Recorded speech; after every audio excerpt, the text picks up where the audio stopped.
My brother's fiancée leaned in at the party, whispering that people like me ruin the photos. She glared at my dress like it was a stain. She had no idea the access card to her office's executive suite was in my pocket, or that people like me sign the lease for the building where her family works. The real twist wasn't her insult. It was finding my signature on the checks that pay her bills. My name is Isla Lewis. I am 29 years old, and if you saw me walking down the street in my usual attire, you would likely mistake me for a project manager, or perhaps a tired architect, but certainly not the person who owns the pavement you are walking on. I have always preferred the background. The shadows are where the real work gets done, where the foundation is poured, and where the checks are signed. My brother, Ethan, is the opposite. He is the sun, bright and blinding, the kind of man who walks into a room and instantly pulls gravity toward him. I love him. I have always loved him, even when our parents made it clear that he was the investment and I was merely the overhead costs. That dynamic was the only reason I was standing in the doorway of a rooftop lounge in South End. Charlotte, feeling the humidity cling to my skin. It was his engagement party. The venue was spectacular, a glass-walled enclosure offering a panoramic view of the city skyline, where the banking towers pierced the violet sky like jagged teeth. The air smelled of expensive perfume, gin, and that specific, crisp scent of money being spent to prove a point. It was a crowd of corporate climbers, the kind of people who used buzzwords in casual conversation and checked their watches while you were speaking to them. I was late. Not fashionably late, but disastrously late. I had spent the last 6 hours in Raleigh at a construction site that had run into a critical zoning issue. I had been wearing a hard hat and steel-toed boots until exactly 2 hours ago. I had driven back to Charlotte doing 80 miles an hour. My nerves fried, and I had not had time to go home. I had changed in the bathroom of a gas station just off the highway, swapping my work gear for a simple navy cotton dress I kept in my trunk for emergencies. It was clean, but it was wrinkled. My hair, usually kept in a severe bun, was escaping in frizzy tendrils around my face, and I was fairly certain there was a smudge of drywall dust on my left elbow. When I stepped onto the terrace, the contrast between me and the guests was violent. The women were draped in silk and sequins, their faces contoured to perfection, holding champagne flutes like they were extensions of their fingers. The men were in tailored suits that cost more than my first car. The hum of conversation died down slightly as I entered, or maybe it just felt that way. I saw eyes dart toward me, then dart away, the way people look when they see something that does not belong. Isla, you made it. Ethan's voice broke the tension. He bounded over, looking dashing in a charcoal suit, his smile genuine. He hugged me, and for a second, I felt safe. He smelled like cedar and joy. I am so sorry I'm late, I said, pulling back. The site in Raleigh was a nightmare. I barely made it out. Don't worry about it, Ethan said, though I saw his eyes flick briefly to my wrinkled skirt. He didn't say anything mean, but the observation was there. I am just glad you are here. Madison is dying to see you. Come on. He led me through the crowd. I kept my head high, ignoring the whispers. I walked with the heavy, purposeful stride of someone used to navigating rebar and wet concrete, which looked ridiculous in a room full of people gliding on air. We found Madison near the bar. She was stunning. I had to give her that. She wore a cream-colored cocktail dress that looked like it had been spun from light, and her blonde hair was arranged in waves that probably took a professional 3 hours to perfect. She was laughing at something a man in a pinstripe suit said, her head thrown back, her neck long and elegant. Maddie, Ethan said, look who is here. Madison turned. Her smile was wide, bright, and rehearsed. It stayed on her face for exactly 1 second before her eyes dropped to my dress. The smile didn't disappear, but the warmth drained out of it instantly, leaving behind something cold and sharp. It was a look I knew well. It was the look a health inspector gives a dirty kitchen. Isla, she said, her voice an octave higher than natural. We were beginning to think you were not coming. Work ran late, I said, forcing a smile. You look beautiful. Madison, congratulations. Thank you, she said. She stepped closer, invading my personal space under the guise of a greeting. She smelled of vanilla and ambition. Ethan, honey, could you grab me another drink? The sparkling rosé. Of course, Ethan said, squeezing my shoulder before heading to the bar. The moment he was out of earshot, the air around us changed. The party noise seemed to fade into a dull roar. Madison didn't step back. She leaned in closer, her face inches from mine, maintaining that frozen, photo-ready smile so that to anyone watching, it looked like we were sharing a sisterly secret. You look like a disaster, she whispered. The words were soft, intimate, like she was telling me I had lipstick on my teeth. I blinked, taken aback by the directness. Excuse me? Look around you. Isla, she hissed, her voice dropping lower. This is a high-end event. My friends are here. My father's business partners are here. And you walk in looking like you just rolled out of a dumpster. I came straight from a job site, I said, keeping my voice steady, though my pulse began to thrum in my ears. I drove 2 hours to be here for you and Ethan. You should have driven home, she countered. Her eyes were hard, devoid of any empathy. People are staring, and not in a good way. She reached out and picked a piece of lint off my shoulder, flicking it away with a look of disgust. Then she leaned in again, her lips brushing my ear. Poor people ruin the photos, Isla. The sentence hung in the air between us, heavy and ugly. She pulled back, winking at me as if it were a joke, but her eyes remained dead serious. Just try to stay out of the background, okay? She added cheerfully, loud enough for a nearby couple to hear, masking the venom with fake concern. We want everything to be perfect. Before I could respond, a flash went off in my face. I turned to see Kayla, Madison's younger sister, holding her phone up. She was 22, worked in social media management, and had a phone glued to her hand at all times. She was giggling. Got it, Kayla said, tapping furiously on her screen. What are you doing? I asked, feeling a cold knot form in my stomach. Just documenting the night, Kayla said, popping her gum. Don't worry, I used a filter. It helps. My phone vibrated in my clutch. I ignored it, but I knew what had just happened. I would check it later and see a story on her Instagram, a blurry shot of me looking disheveled next to the pristine Madison, with a caption like, "Someone didn't get the dress code memo," followed by a crying laughing emoji. It was petty. It was high school behavior. And it was happening at a party celebrating my brother's love. I took a deep breath. Do not make a scene, I told myself. This is Ethan's night. Do not be the difficult sister. I retreated toward the edge of the terrace. Near the railing, the view was breathtaking. From here, I could see the layout of the city, the grid of lights, the arteries of traffic. I knew this building well. I knew the load-bearing capacity of the roof we were standing on. I knew the HVAC system had been upgraded 6 months ago because I had signed the purchase order for the units, but I couldn't say that. To them, I was just Isla, the sister who scraped by.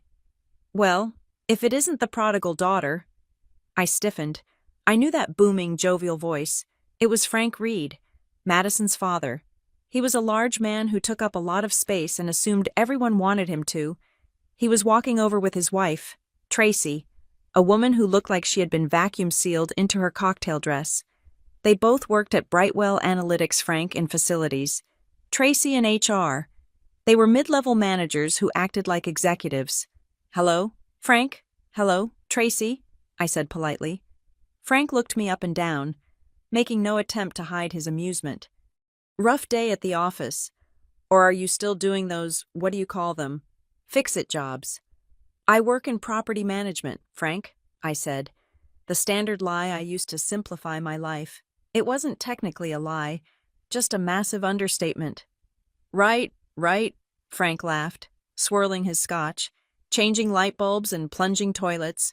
Honest work, Isla, honest work. Someone has to do it, Tracy chimed in, her voice dripping with that particular southern sweetness that masks condescension. We were just saying how proud we are of Ethan. He has such a bright future at the company, It is so nice he found someone like Madison who can really elevate him. You know how important image is in this town." She paused, letting her eyes drift over my wrinkled dress again. "It must be hard for you, dear, watching him soar while you are still figuring things out." "I am doing just fine, Tracy," I said, my voice tight. "Oh, I am sure you are." She patted my arm. "And hey, if you ever need something more stable, let me know. Brightwell is always looking for receptionists. You have a nice speaking voice. We could clean you up."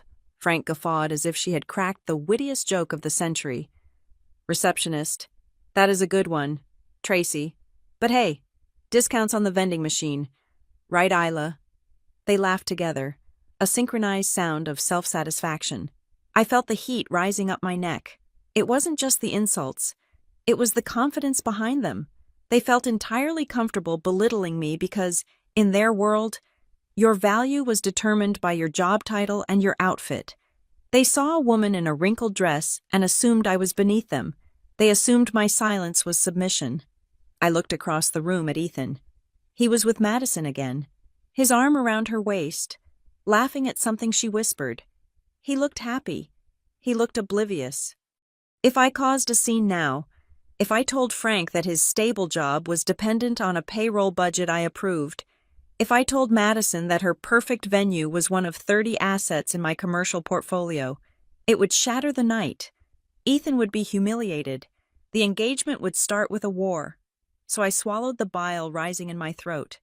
I forced my hands to unclench. "I will keep that in mind," I said to Tracy. "Thank you for the offer." "Think nothing of it," she said, dismissing me as she turned to wave at someone more important. "Just try to have a good time, dear, and maybe grab a napkin for that dust on your arm." They walked away, leaving me standing alone by the railing. The wind whipped at my messy hair. I felt small, for all my success, for all the late nights analyzing spreadsheets and negotiating with contractors, for all the millions of dollars in assets I controlled through my holding company. In this moment, I was exactly who they said I was, the poor relation. The stain on the photo. I pulled out my phone. I needed a distraction. I opened my email, scrolling through the endless stream of notifications. Urgent, high priority, signature required. One email caught my eye. It was from my chief operating officer, Nina. The subject line was simply, "Monday morning audit." I stared at the screen. The anger that had been simmering in my gut began to cool, hardening into something dense and heavy like lead. They wanted to talk about stability. They wanted to talk about image. They wanted to talk about who belonged where.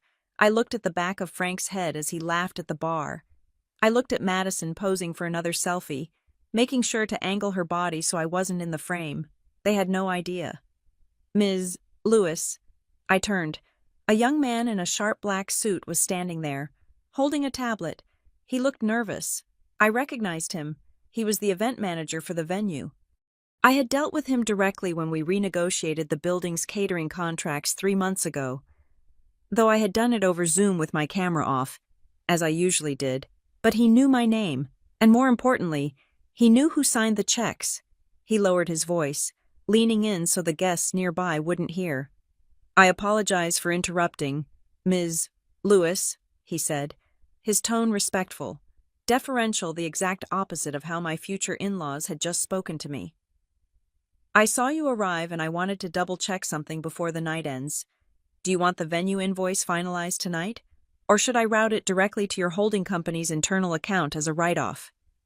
He waited, pen hovering over the tablet. I looked at Madison, who was now clinking glasses with her mother, celebrating their victory over the poor sister. I looked at Frank, who was acting like he owned the place. I looked back at the manager. A slow, cold realization washed over me. I didn't need to scream. I didn't need to throw a drink. I had something much more powerful than a scene. "Finalize it," I said softly. "But send the copy to my personal desk. I want to review every single line item." The manager nodded, tapped his screen, and vanished back into the shadows. I took a sip of my lukewarm water and watched the party continue. They were dancing on my floor. They were drinking under my roof. And come Monday morning, The music was going to stop. To understand why I stood on that rooftop, silently accepting insults from a woman whose handbag cost less than my weekly charitable donations. You have to understand the architecture of the Lewis family. Every family has a structure, a blueprint that dictates how the emotional load is distributed. In my house, my brother Ethan was the spire, the tall, shiny thing that reached for the heavens and caught everyone's eye. I was the foundation. I was buried underground, unseen, essential for keeping the whole thing upright, but utterly uninteresting to look at. It was never abusive. I want to be clear about that. My parents, Greg and Linda, loved me. But they loved me in the way you love a reliable Honda Civic, whereas they loved Ethan in the way you love a vintage convertible that might break down but looks spectacular in the driveway. At dinner tables throughout my childhood, the questions were always weighted differently. For Ethan, the questions were about possibilities. How is the football team? Who are you taking to the dance? What colleges are sending you brochures? For me, the questions were maintenance checks. Are your grades still good? Is your car running okay? Do you need money for gas?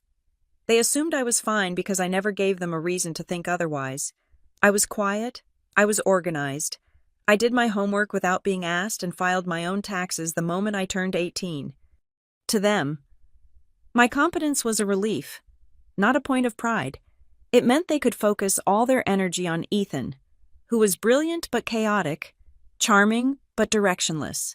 The divergence in our paths and the beginning of the secret life I led started when I was 22. We had an aunt, my father's sister Sarah, who was the black sheep of the family.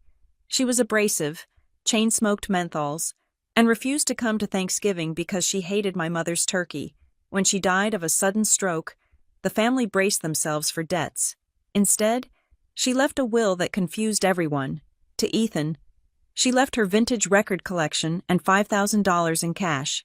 To me, she left a 20% stake in a small, struggling property management firm in downtown Raleigh called City Stone Management. My parents were horrified.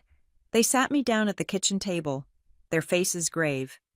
"It is a burden, Isla," my father had said, pushing the legal documents away like they were contaminated. "The company is in debt. The partners are fighting. Just sell the stake back to the other owners for whatever they will give you. Take a few $1,000s and go on a trip. Buy some nice clothes." They saw a headache.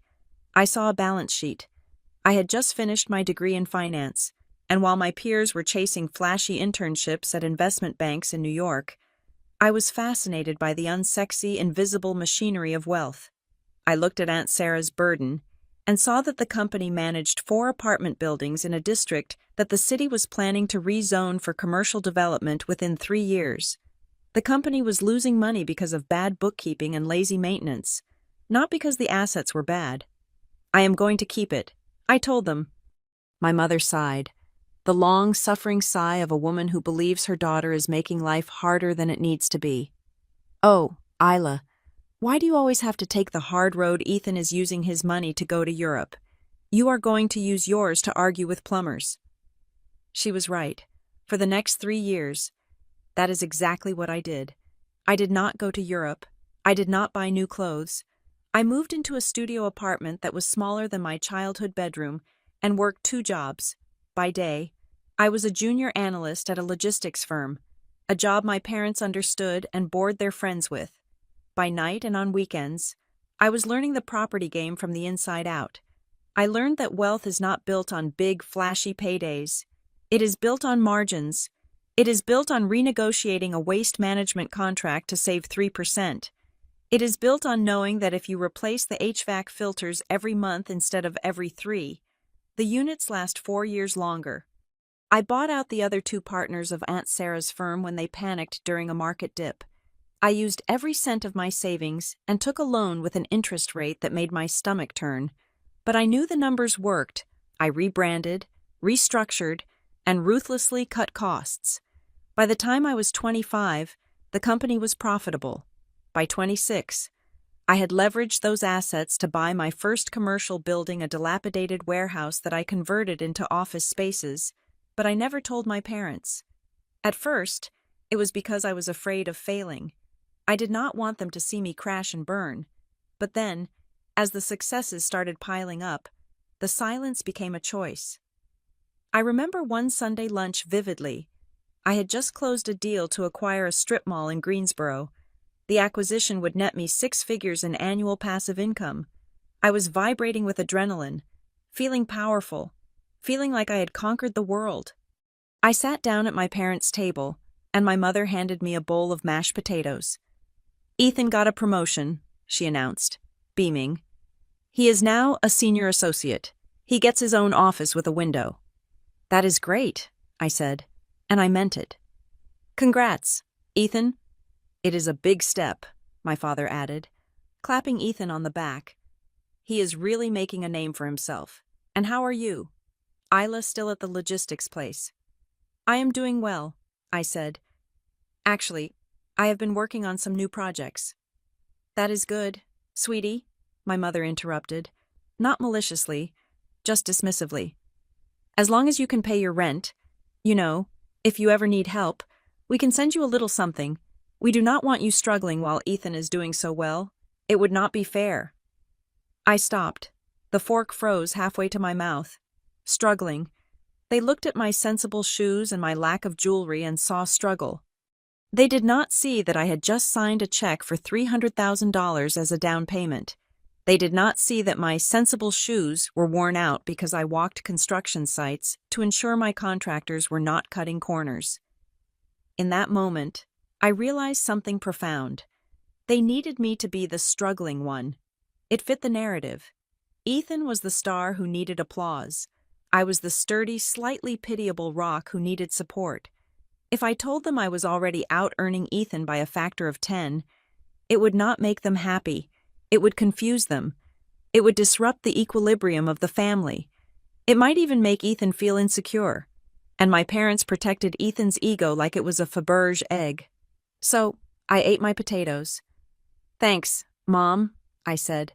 "I am okay. I am managing." "Good girl," my father said, turning back to Ethan. "Now, tell us about this window office." From that day on, I compartmentalized my life completely. I created Lewis Grove Holdings. I hired lawyers to set up a series of LLCs and blind trusts. My name appeared nowhere on public records. If you looked up the owner of the Harbor Point Tower, you would see a generic corporate entity registered in Delaware. You would have to dig through 5 layers of legal shielding to find Isla Lewis. I told myself it was for privacy. In the real estate world, being a young woman often meant being a target for sharks who thought they could intimidate you. Anonymity was a shield. It allowed me to walk into meetings and be underestimated, which was my greatest tactical advantage. But deep down, I knew the other reason. I hid my success because I wanted to see who people were when they thought I was nobody. It became a test, an unfair test, perhaps, but one I could not stop administering. Ethan was the one who pained me the most. He was not like our parents. He didn't pity me. He just forgot to check. He was so consumed by his own trajectory, his own shining light, that he assumed I was static. When he moved to Charlotte for the job at Brightwell, he called me, excited. "You should move here too, Isla," he said. "The city is booming. Maybe you can find a better job. Get out of that admin rut." I was already living in Charlotte. I had been living there for 2 years, overseeing the renovation of a historic hotel I had purchased. I was not in an admin rut. I was the landlord of the building he was interviewing in. "I am actually in Charlotte, Ethan," I said gently. "Oh, right." He laughed. "I forgot. Well, we should grab dinner, my treat. I know things are tight for you." He took me to a burger joint. He paid the $40 bill with a flourish, looking so proud to be the big brother taking care of his little sister. I let him. I let him feel like the provider. I sat there, eating a burger I could have bought the franchise rights to, and listened to him talk about his new coworkers. "There is this girl," he said, his eyes lighting up in a way I had never seen before. "Madison. She works in marketing. Her whole family is at the company. They are intense, but she is amazing. Isla. She is so put together. You would like her. She has this way of walking into a room and owning it. I felt a prickle of unease. Owning a room is not the same as filling it with hot air. Ethan? He laughed, waving off my concern. You are just cynical. You spend too much time with spreadsheets. You need to meet people. Madison says appearance is everything in this town. Maybe she can take you shopping, help you update your look. I looked down at my simple blouse. It was silk, high quality but unbranded. I am fine with my look, Ethan. I know, he said soothingly. You are practical. That is what I love about you, Isla. You are low maintenance. Madison is high maintenance, but she is worth it.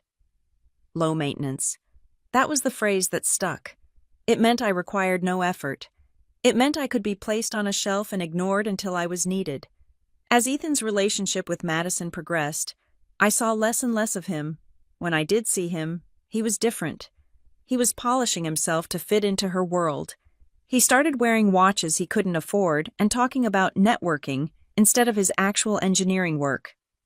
He was desperate to impress her family, the Reeds. He told me they were clannish and protective, which I translated to mean judgmental and controlling. I met them once, briefly, before the engagement party. It was a quick lunch near their office. Frank and Tracy Reed barely looked at me. They spent the entire hour asking Ethan about his career trajectory and subtly hinting that he needed to upgrade his car. When the check came, Frank made a show of reaching for it, then accidentally left his wallet in the car. Ethan paid. I saw the panic in his eyes. It was a $200 lunch, and I knew he was maxing out his credit cards to keep up with Madison's lifestyle. I wanted to slide him an envelope of cash under the table. I wanted to tell him, I can buy this restaurant. Ethan, let me help you. But I didn't, because if I did, I would have to explain everything.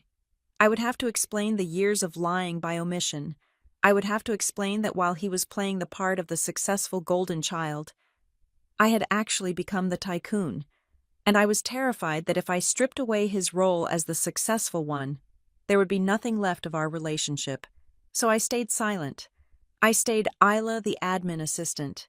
I stayed Isla who needs help with rent, and that silence is what led me to the rooftop. It is what allowed Madison to lean into my ear and whisper her poison, thinking she was kicking a stray dog, not realizing she was poking a sleeping dragon. The most dangerous thing about my family's assumption of normalcy was not that it hurt my feelings. I had grown past that. The danger was that it made them careless. They thought they knew the playing field. They thought they knew the players. They looked at me and saw a pawn. They did not know that for the last 7 years. I had not been playing their game at all. I had been building the board. The night of the engagement party, after the manager walked away with his instructions to send the invoice to my desk, I stood alone for a moment longer. I watched Ethan laughing with Frank Reed. Frank had his hand on Ethan's shoulder, a heavy, possessive grip. I saw Madison whisper something to her mother, and they both glanced in my direction and smirked. They were comfortable. They felt safe in their superiority. I took a sip of water, the condensation cool against my palm. I thought about the complexity of the corporate structure I had built. I thought about the vendor audit I had initiated with a single text message. My lawyer, Derek, had once asked me why I kept the structure so complicated. Why not just put your name on the door? Isla, he had asked. Why hide? Because, I had told him, when you are invisible, people show you who they really are. They don't edit themselves for the boss. They don't fake kindness for the check signer. I had the truth now. I had the raw, unedited footage of who the Reeds were, and I had the truth of who my brother became when he was with them. The invoice the manager would send was not just a bill for canapes and champagne. It was the first piece of paper in a trail that would lead right back to the one thing the Reeds respected more than anything else: ownership. I set my glass down on a passing tray. I smoothed the wrinkles of my dress. I was done hiding in the corner. I was done being the low-maintenance sister. If they wanted a show, if they wanted to talk about who ruined the photos, I would give them a picture they would never forget. But first, I needed to go to work. The party was just a prologue. The real event was scheduled for Monday morning. 900 hours sharp. And unlike this party, I would not be late. Most people assume power's loud. They think it looks like Frank Reed's booming laugh, or Madison's desperate need to be the center of every photograph. They think it is shouting orders, demanding the corner office, or putting your name in gold letters on the side of a building. I learned very early on that real power is silent. Real power is not the person shouting on the bridge of the ship. It is the ocean current underneath that decides where the ship goes. By the time I was 25, the small inheritance from Aunt Sarah had been transformed into something unrecognizable. I had incorporated Lewis Grove Holdings, a name I chose deliberately. It sounded established. It sounded like old money, like oak-paneled boardrooms, and men in three-piece suits smoking cigars in the 1950s. It did not sound like a young woman who bought her clothes off the rack and drove a 5-year-old sedan. Lewis Grove Holdings was the umbrella. Underneath it sat a quiet, diverse portfolio of commercial real estate and, more importantly, private equity stakes in service companies. I liked boring businesses.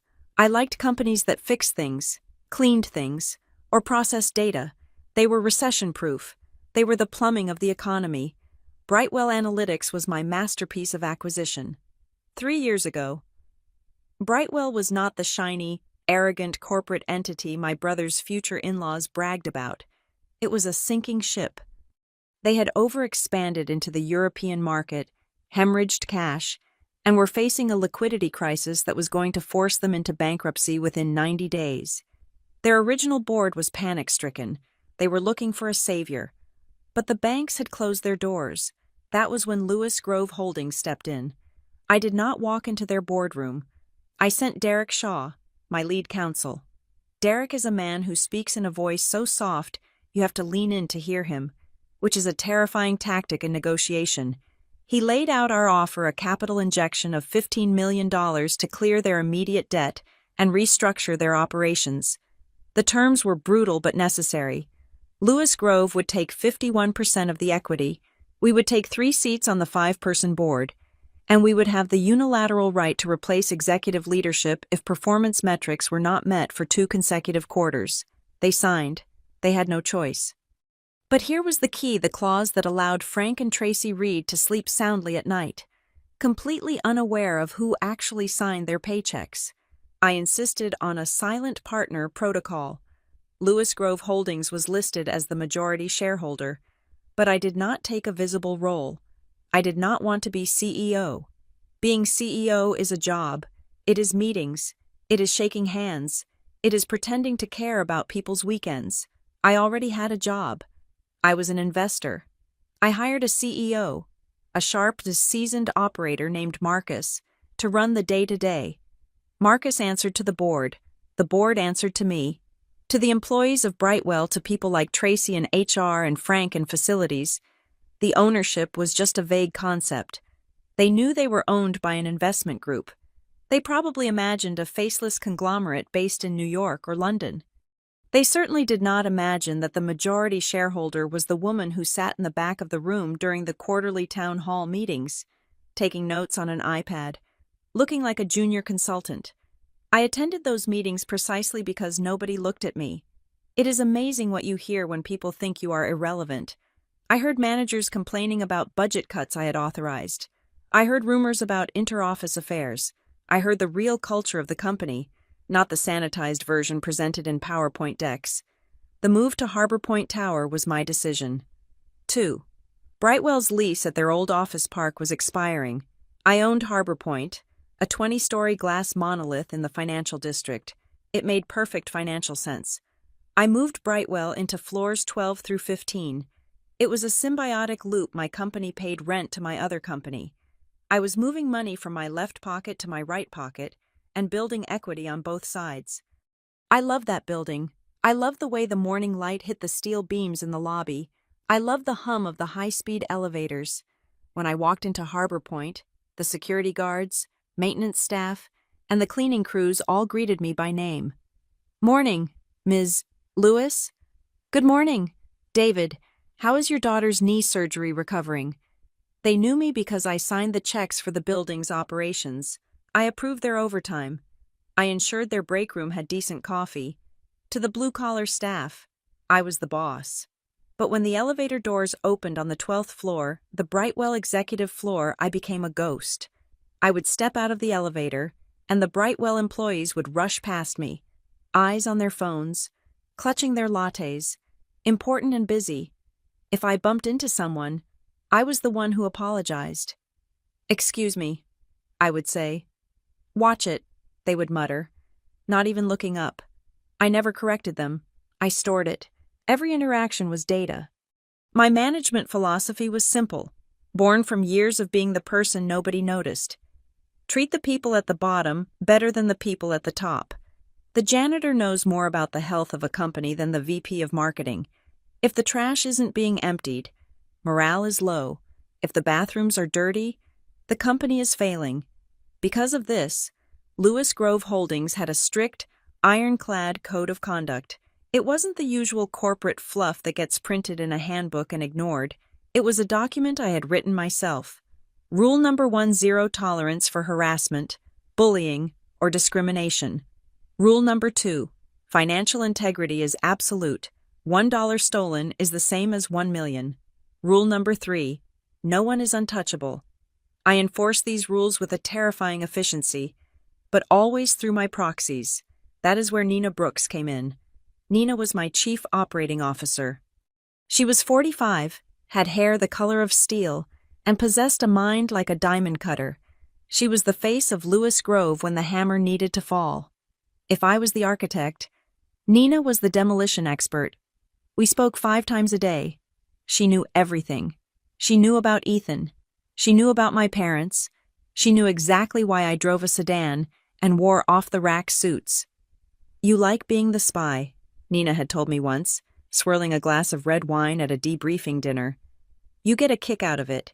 It is your superhero alter ego, by day, mild-mannered sister, by night, corporate raider." "I am not a raider," I had corrected her. "I am a builder. Raiders strip assets. I build value, but I cannot build value if I'm dealing with egos. The moment people know I am the owner, they start performing. They hide their mistakes. They polish the truth. I need the raw truth." And the raw truth was what I had seen at the engagement party. The Reeds were not just rude people. They were symptoms of a rot within my investment. Frank Reed worked in facilities and vendor management. That meant he had the power to award contracts for maintenance, supplies, and repairs. It was a position ripe for kickbacks if you weren't careful.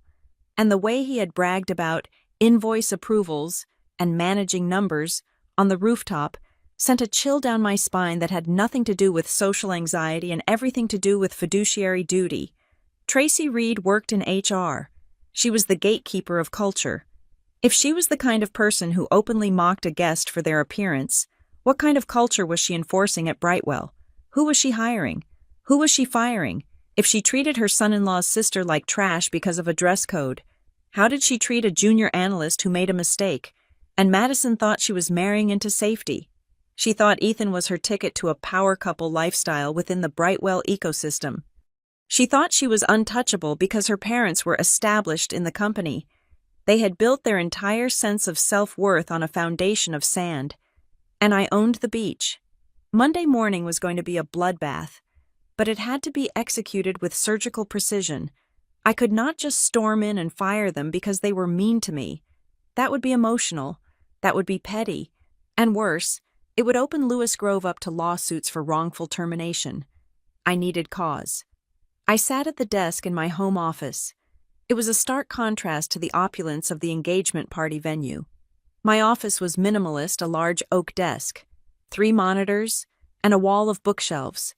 The only luxury was the chair, an ergonomic masterpiece that cost $2,000 because I spent 12 hours a day in it. I pulled up the Brightwell organizational chart on the left screen. I pulled up the Lewis Grove internal audit software on the right. I typed a message to Derek Shaw. Subject: urgent review. Brightwell personnel.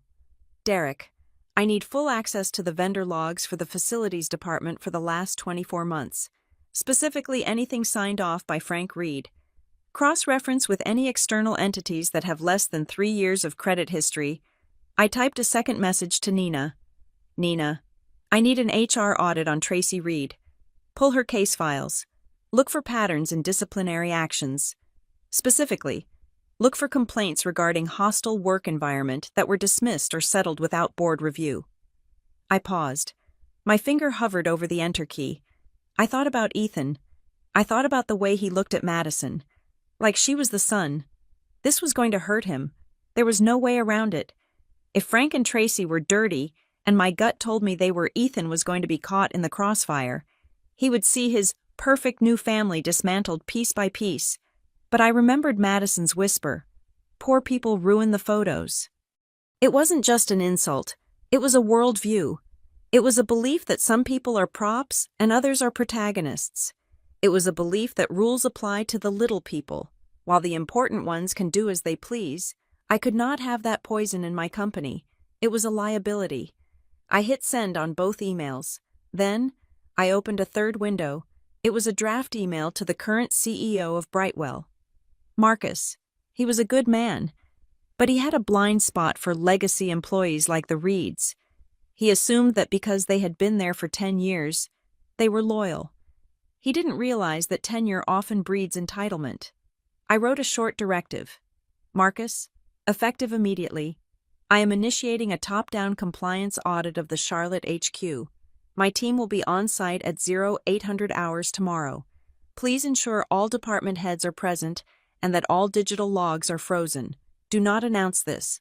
I want business as usual until we walk through the door. We have reason to believe there are significant breaches in our vendor protocols and HR code of conduct. This is not a drill. I read it over. It was cold. It was professional. It was the voice of Lewis Grove Holdings. I moved the cursor to the signature line. I never used titles in my internal emails to the executive team. I didn't need to put owner or chairwoman. They knew. The lack of a title was the ultimate flex. It meant I didn't need to remind you who I was. You already knew who I was. I typed 2 words. Isla Lewis. I closed my laptop. The screen went black, reflecting my face, no makeup, hair tied back, eyes tired but alert. The Reeds thought Monday was just another day to walk into Harbor Point Tower, drink the free coffee, and push people around. They thought they were the main characters. They were about to find out that their entire stage had just been bought out. The story of how Ethan met Madison is the story of a moth locating a very expensive, very beautifully designed flame. It happened 6 months before the rooftop party, right in the belly of the beast I had purchased. Ethan had moved to Charlotte for a technical partnership program. He was a structural engineer, brilliant with load-bearing walls, but somewhat hopeless with social structures. Brightwell Analytics had just launched a new division focused on smart building infrastructure, and they needed engineers to consult on the hardware integration. It was a prestigious contract. When he told me he got it, he was beaming. It is at Harbor Point Tower, Isla, he had told me over the phone, his voice cracking with excitement. The place is a fortress. Glass and steel? Top tier. I remember smiling into the receiver, sitting in my home office with the deed to Harbor Point Tower filed in the drawer next to my knee.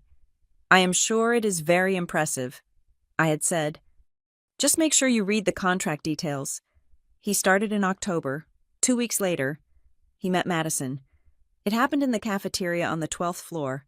I knew that cafeteria well. I had approved the budget for the organic salad bar and the espresso machines that cost more than my first car.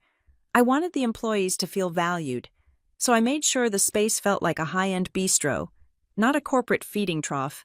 Ethan told me the story later. His eyes glazed over with that specific kind of infatuation that makes smart men stupid. He was standing in line for a sandwich, looking at his phone, probably analyzing a schematic. He didn't realize he was blocking the flow of traffic until a hand touched his arm.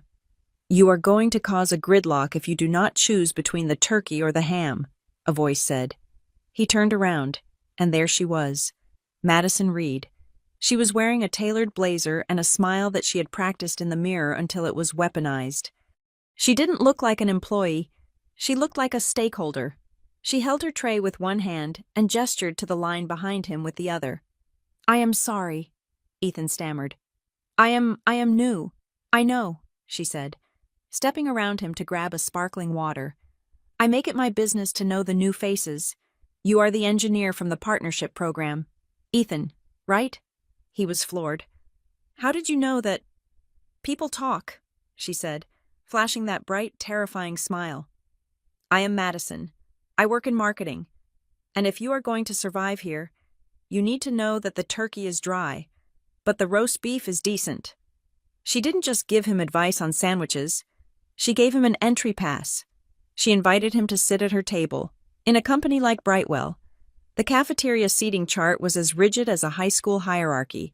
There were the IT guys in the corner, the sales sharks by the window, and then there was Madison's table. It was the center of gravity. Ethan sat down, and for the first time in his life, he felt like he was part of the in crowd. It was amazing, Ela, he told me later that night. She is not just pretty, she is connected. She knows everyone. She knew the security guard's schedule. She knew which VP was having a bad quarter. She reads the room like I read a blueprint. She sounds intense, I said cautiously. She is confident, he corrected me. And the crazy part, her whole family is there. Her mom is the director of HR. Her dad runs the facilities department. Her sister manages the social media accounts. It is like a dynasty. I felt a little ping of warning in my gut. A dynasty in a mid-sized analytics firm that didn't sound like a dynasty to me. It sounded like nepotism, but Ethan didn't see it that way. It must be nice, he said, his voice softening. To have your family right there with you, walking down the hall and seeing your dad, grabbing lunch with your mom. We never had that. Isla. Mom and Dad were always, distant. That stung. I knew what he meant. Our parents were present physically but absent emotionally, always more concerned with appearances than connection. Ethan saw the Reeds as the antidote to our lonely childhood. He saw a tight-knit clan, a pack that moved together and protected their own. They sound very close, I said, keeping my tone neutral. They are, Ethan said. Madison invited me to drinks with them on Friday. She said her dad wants to vet the new talent. He laughed, but I could hear the pride. He wanted to be vetted. He wanted to be chosen. I started paying attention, not to Ethan, but to the Reeds. I was sitting in a quarterly budget review meeting via Zoom a week later. My camera was off, and my name was listed simply as LG Holdings Rep. The CEO, Marcus, was running through the operational costs. We are seeing a spike in facilities maintenance, Marcus said, pulling up a slide. Vendor costs for the third quarter are up 15%. Why the jump? I typed into the chat box. We had some emergency HVAC repairs, the CFO chimed in, and we switched to a new supply vendor for the break rooms. The director of facilities, Frank Reed, assured us it was a necessary upgrade for quality control. Frank Reed. I wrote the name down on my notepad. Necessary upgrade. Can we see the competitive bids for that vendor switch? I typed. There was a pause on the line. We do not have the full bid packets on file, the CFO admitted. Frank handled it directly. He has a long-standing relationship with the supplier. Long-standing relationship, in the corporate world. That is often a polite way of saying kickback. I did not say anything then. I did not demand an audit. Not yet. I wanted to see how deep the rot went. If Frank was funneling money to a buddy's company, that was theft. But if he was doing it while his daughter was seducing my brother, that was a trap. As the months went on, Ethan fell harder. He started using corporate buzzwords in casual conversation. He started dressing differently. The comfortable flannels and jeans disappeared, replaced by stiff button-downs and loafers that looked uncomfortable. Madison says I need to dress for the job I want, not the job I have. He told me when I met him for coffee. He looked tired. He looked anxious. But he also looked desperate to please her. And what job is that? I asked. You are a senior engineer, Ethan. You are already successful. The job of a leader, he said, repeating a line that sounded like it came straight from a motivational poster. Madison thinks I have executive potential. Her dad thinks so too. Frank said he could put in a good word for me with the VP of operations. Ethan, I said gently, you are an engineer. You love building things. Do you really want to be in operations? It is just spreadsheets and politics. He looked away. It is about the future. Isla, Madison and I are talking about the future, and if we're going to be a power couple, I need to step up. Power couple. That was the turning point. That was when I knew this wasn't love. It was a merger. Madison wasn't looking for a husband. She was looking for an accessory. She needed someone handsome, employable, and malleable to complete her brand, and Ethan, with his golden retriever heart and his desire for family, was the perfect candidate. The engagement happened 4 months in. It was fast, too fast, but the Reeds operated on speed. They wanted to lock him down before he realized what he was signing up for. Ethan wanted to propose on a hike. He loved the outdoors. He wanted it to be just the two of them, on a mountain peak at sunrise. Madison said no to the hike, he told me, looking a little defeated. She said it is too sweaty. She wants me to do it at this French restaurant downtown, the one with the 3-month waiting list. Did you get a reservation? I asked. Her mom pulled some strings, he said. Tracy knows the owner. She handles everything. Isla, it is amazing. It didn't sound amazing. It sounded controlling. After the proposal, which was live-streamed by Kayla, the sister, and gathered 300 likes within an hour, the planning for the engagement party began. This was where the mask truly slipped. I met Ethan for lunch 2 weeks before the party. He looked exhausted. He was staring at a spreadsheet of costs that Madison had sent him. $20,000 for a party. Isla, he whispered, looking pale. I told her we could just do a backyard barbecue. Get a keg, some good brisket, keep it real. What did she say? I asked, sipping my tea. She said that is fine for my friends, but not for her world, Ethan said, rubbing his temples. She said an engagement party is a statement. It tells people who we are going to be. She said if we start cheap, people will treat us cheap. And her parents. They agree with her, Ethan said. Frank told me, son, you have to spend money to look like money. He said it is an investment in our image. They chose the rooftop venue. They said it is the only place in town that sends the right message. I looked at my brother. He was drowning in debt and expectations, trying to buy admission into a club that wasn't even worth the cover charge. He thought the Reeds were teaching him how to be elite. He didn't realize they were just teaching him how to be pretentious. Ethan, I said, leaning forward, do you want this, the rooftop, the $300 champagne, the photographers? He hesitated. For a second, I saw the old Ethan, the one who liked camping and cheap beer and honest conversation. But then, the shadow of Madison fell over his face. I want to make her happy, he said. She has this vision, Isla. She has been planning this since she was a little girl. Who am I to ruin it? You are the groom, I said. It is your life too. It is just a party, he said, trying to convince himself. Once we are married, it will settle down. We will be a normal family. Sunday dinners, movie nights. That is what matters. I wanted to shake him. I wanted to tell him that people who treat a marriage like a press release do not have movie nights. They have strategy sessions. But I knew I couldn't say it. If I attacked Madison now, while he was in the throes of engagement fever, I would lose him. He would see me as the jealous, unsupportive sister. He would run straight into the arms of the Reeds, who would tell him that I just didn't understand their level of sophistication. So I made a choice. A hard choice. I would step back. I would let him walk into the lion's den. I would let him stand on that rooftop and see exactly what kind of people he was marrying. Okay, I said. If it makes you happy, Ethan, I support you. He smiled, relieved. Thanks, Isla. I knew you would get it. Oh, and Madison wanted me to try to dress up a bit for the party.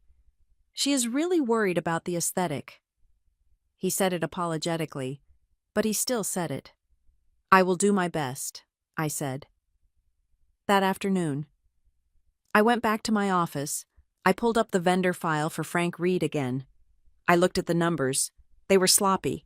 He was getting arrogant. He was approving invoices for consulting fees from a company registered to a residential address in a suburb 20 miles away. I could have called the CEO right then. I could have had Frank escorted out of the building by security before the sun went down. The engagement party would have been canceled. Ethan would have been heartbroken. But he would have been saved. But he wouldn't have learned. He would have blamed me. He would have thought I destroyed his chance at happiness out of spite. No. He needed to see the ugliness for himself. He needed to see Madison not as the girl in the cafeteria who offered him a seat, but as the woman who would shame his own sister to protect a photo opportunity. I closed the file. I would wait. I would let them have their party. I would let them drink their champagne and toast to their own brilliance. And I would let Ethan see, with his own eyes, that the family he idolized was nothing but a group of grifters in expensive suits. The trap was set, but I wasn't the one who set it. They had set it for themselves. Years ago, I was just the one who was going to snap the lock shut.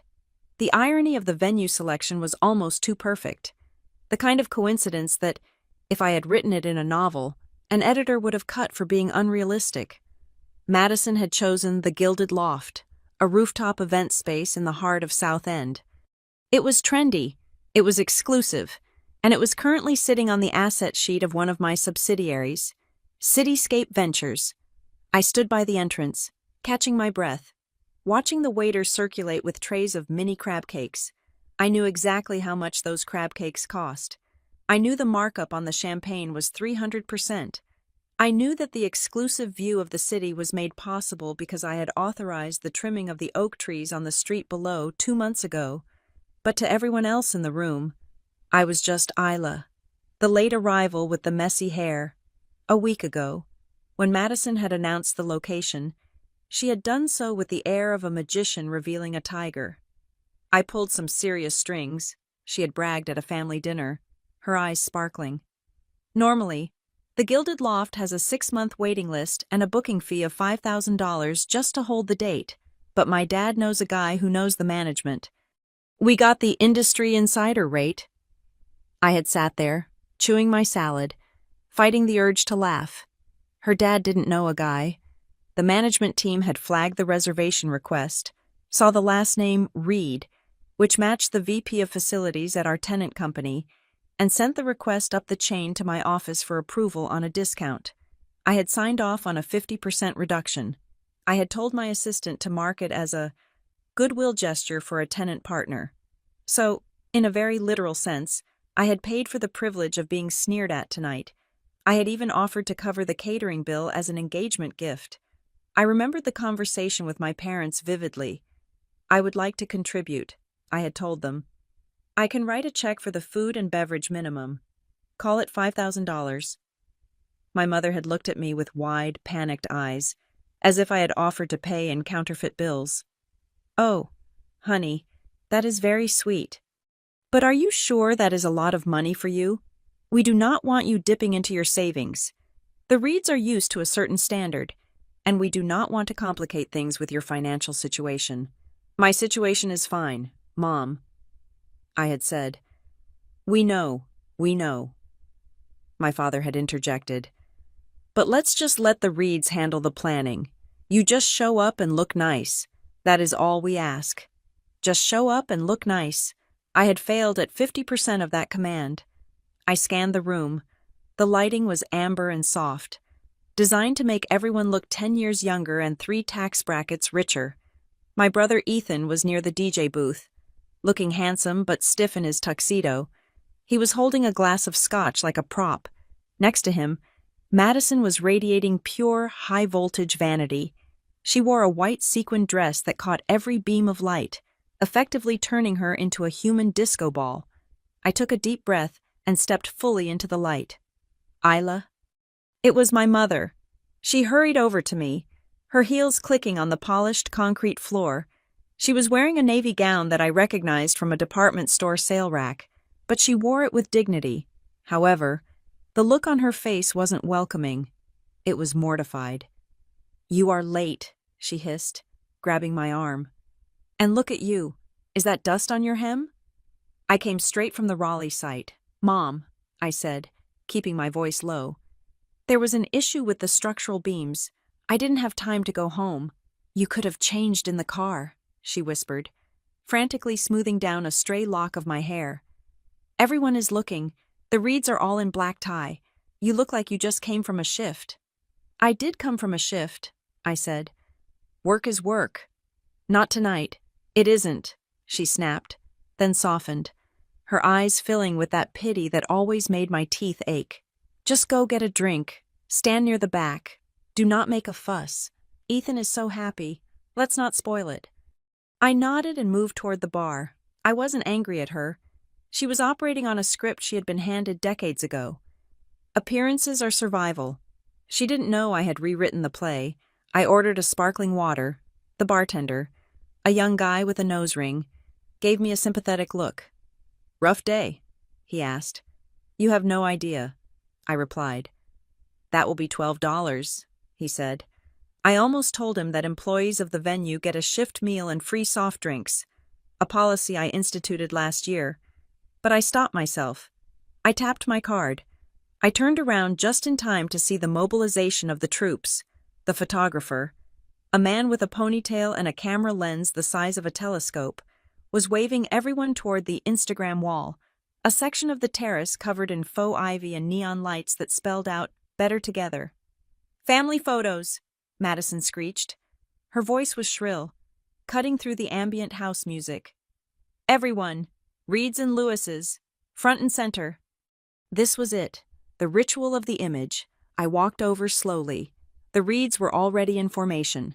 Frank Reed stood in the center, chest puffed out, looking like a kingpin. Tracy Reed was next to him, checking her makeup in a compact mirror.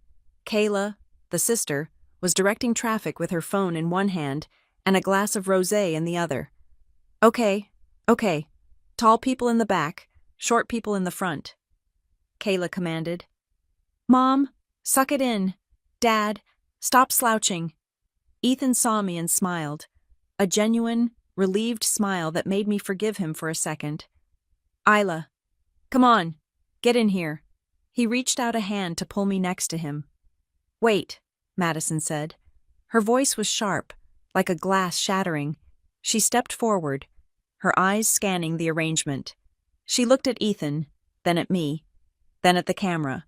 She tapped her chin, feigning deep artistic contemplation. "The composition is off," she said. "The colors are clashing." She pointed a manicured finger at me. "Isla, sweetie, that blue is really dark. It is kind of absorbing all the light. Can you maybe scoot to the edge? Like all the way to the edge?" Ethan frowned. "Maddie, she is my sister. She should be next to me." "I know, babe," Madison cooed, placing a hand on his chest. "But for the aesthetic, we want the focus to be on the couple, right? And the parents. The core unit, Isla can anchor the frame on the far left. It balances Kayla on the far right." "Just go, Isla," my father muttered from behind me. "Do not argue." I moved. I stepped away from my brother and stood at the far end of the lineup, next to a potted fern. I felt ridiculous. I was practically in the foliage. "Perfect," Kayla shouted. "Okay, on 3, 1, 2, 3, love. Flash, flash, flash. One more," Kayla yelled. "Let's do a silly one. Everyone laugh." The Reeds threw their heads back in exaggerated, open-mouthed laughter. It looked like a stock photo for a dental insurance brochure. I managed a polite, closed-lip smile. "Okay, got it," the photographer said. Lowering his camera, the group broke apart. I started to walk toward Ethan, wanting to congratulate him properly. But Tracy Reed intercepted me. She held a skewer of grilled shrimp and looked me up and down with the clinical detachment of a biologist examining a specimen. "So," Tracy said, her voice loud enough to carry over the music, "Ethan tells us you are in property management." "That is right," I said. "It must be fascinating," she said, though her tone suggested it was about as fascinating as watching paint dry. "So what does that involve? Exactly answering phones, collecting rent checks, dealing with clogged toilets?" She laughed lightly. "I am just teasing, dear. But really, do you work at a front desk?" "I work in operations," I said, keeping it vague. "Operations," she repeated, tasting the word. That sounds fancy. Is that what they call secretaries now? Executive assistants I know at Brightwell. Our admins love to give themselves big titles. I am not an admin, Tracy, I said, my patience fraying. Oh, there is no shame in it, she cried, touching my arm with a patronizing pat. It is honest work, really. Someone has to answer the phones and make the coffee. We need people like you to keep the wheels turning so people like Ethan and Madison can do the big thinking. People like me. People like them. The stratification was so clear to her. Actually, Frank Reed boomed, joining the conversation. He had clearly had a few scotches. His face was flushed. I thought you were the valet Parker when you walked in. I was about to toss you my keys. He slapped his knee and roared with laughter. I am kidding, I am kidding. But seriously, Isla, next time, maybe check the dress code on the invite. It said cocktail chic, not construction site chic. Or is that the new trend? Are we doing the blue-collar cosplay thing? The people around us. Madison's friends, corporate climbers from Brightwell, started to giggle. It was a ripple of laughter that spread outward. They weren't laughing with me. They were laughing at the spectacle of the rich man roasting the poor girl. I looked at Ethan. He was standing 5 feet away. He heard it. I saw his jaw tighten. I saw him look at Frank, then at me. Say something. I willed him. Defend me. Ethan opened his mouth, but then Madison looped her arm through his and whispered something in his ear. Giggling. Ethan closed his mouth. He looked down at his shoes. That silence hurt more than Frank's joke. It was a long drive, I said to Frank, my voice steady. I apologize if my appearance offends you. Oh, do not be so sensitive. Frank waved his hand. We are family now. We roast each other. That is what Reeds do. You have to toughen up if you are going to hang with us, kiddo. He turned his back on me to high-five a colleague. Tracy gave me one last pitying smile and followed him. I was left standing there, the laughter still buzzing in my ears. I felt a hand on my elbow. It was Madison. She wasn't smiling anymore. The mask had dropped completely. Her eyes were cold, calculating, and filled with a profound disdain. She pulled me slightly away from the group, toward a darker corner of the terrace, under the pretense of showing me the view. You are embarrassing him, she said. Her voice was barely a whisper, but it was crystal clear. I am here to support him, I replied. You are here looking like a charity case, she hissed. Do you have any idea who is here tonight? My father's boss, the VP of operations, important people. And then there is you, standing there looking like you just crawled out of a basement. I work for a living, Madison, I said. Real work, not just planning parties. Her grip on my arm tightened. Her fingernails dug into my skin. Listen to me, she said, leaning in close. Her breath smelled of expensive champagne. This is Ethan's new life, my life. We are going places. We are going to be on the top floor, and we cannot drag dead weight with us. She let go of my arm and smoothed the front of her sequined dress. She leaned in one last time, her lips brushing my ear, intimate and cruel. Poor people ruin the photos. Isla. She pulled back, winking at me, her bright fake smile instantly reappearing for the benefit of anyone watching. Just try to stay out of the background, okay? She chirped loudly. Love you. She spun around and floated back toward the center of the party, where the photographer was waiting. I stood frozen. Poor people ruin the photos. It wasn't anger that flooded my system. It was something colder. It was the feeling of ice water in my veins. It was the absolute clarity of a balance sheet that doesn't add up. She thought she had just put me in my place. She thought she had established the hierarchy. She thought I was the dirt on her shoe. I turned away from the party. I walked to the edge of the terrace and looked out at the city. I looked at the Harbor Point Tower in the distance, its lights twinkling in the night. My building, my rules. I reached into my clutch and pulled out my phone. The screen illuminated my face. I opened my secure messaging app. I found the thread with Nina Brooks, my COO. I didn't hesitate. I didn't tremble. My thumbs moved with the precision of an executioner. Nina, I typed. Monday morning vendor audit. Quiet. Full scope. Facilities and HR focus. I hit send. I watched the little checkmark appear. Delivered. I looked back at the party one last time. Frank was laughing. Tracy was holding court. Madison was posing, her chin tilted up. Perfect and untouchable. Enjoy the champagne, I thought. It is the last thing I'm ever going to buy for you. I stood near the corner of the bar, nursing the same glass of sparkling water I had ordered 20 minutes ago. The ice had melted, diluting the fizz, but I held it like a prop in the corporate world. I had learned that if you hold a drink and look at your phone with a furrowed brow, people assume you are handling a crisis and leave you alone. I was handling a crisis, just not the kind they imagined. I had positioned myself strategically. To my left was a large, decorative pillar wrapped in fairy lights. To my right was a high-top table occupied by Frank Reed, Tracy Reed, and a man I did not recognize. He was short, sweating in a suit that was too tight across the shoulders, and he had the eager, shifty energy of a salesman trying to close a deal before the client sobers up. I turned my back to them, pretending to scroll through my emails. In reality, I was focusing every ounce of my attention on their conversation. My hearing has always been sharp, a trait I developed during years of sitting in the back of boardrooms, listening to executives whisper things they thought the secretary wouldn't understand. The party is top tier, Frank, the sweaty man said. His voice was greasy, ingratiating. You really went all out. The venue alone must be costing a fortune. It is all about leverage, Gary. Frank's voice boomed, lowered slightly but still carrying that heavy, arrogant bass note. You know how it is. Brightwell is practically my home turf now. I make a few calls, remind a few people who signs the maintenance contracts, and suddenly doors open. I stiffened. Maintenance contracts. I hear you, Gary chuckled, the sound of ice rattling in his glass. Speaking of contracts, I wanted to ask about that HVAC renewal for the East Wing. I sent over the revised bid last week.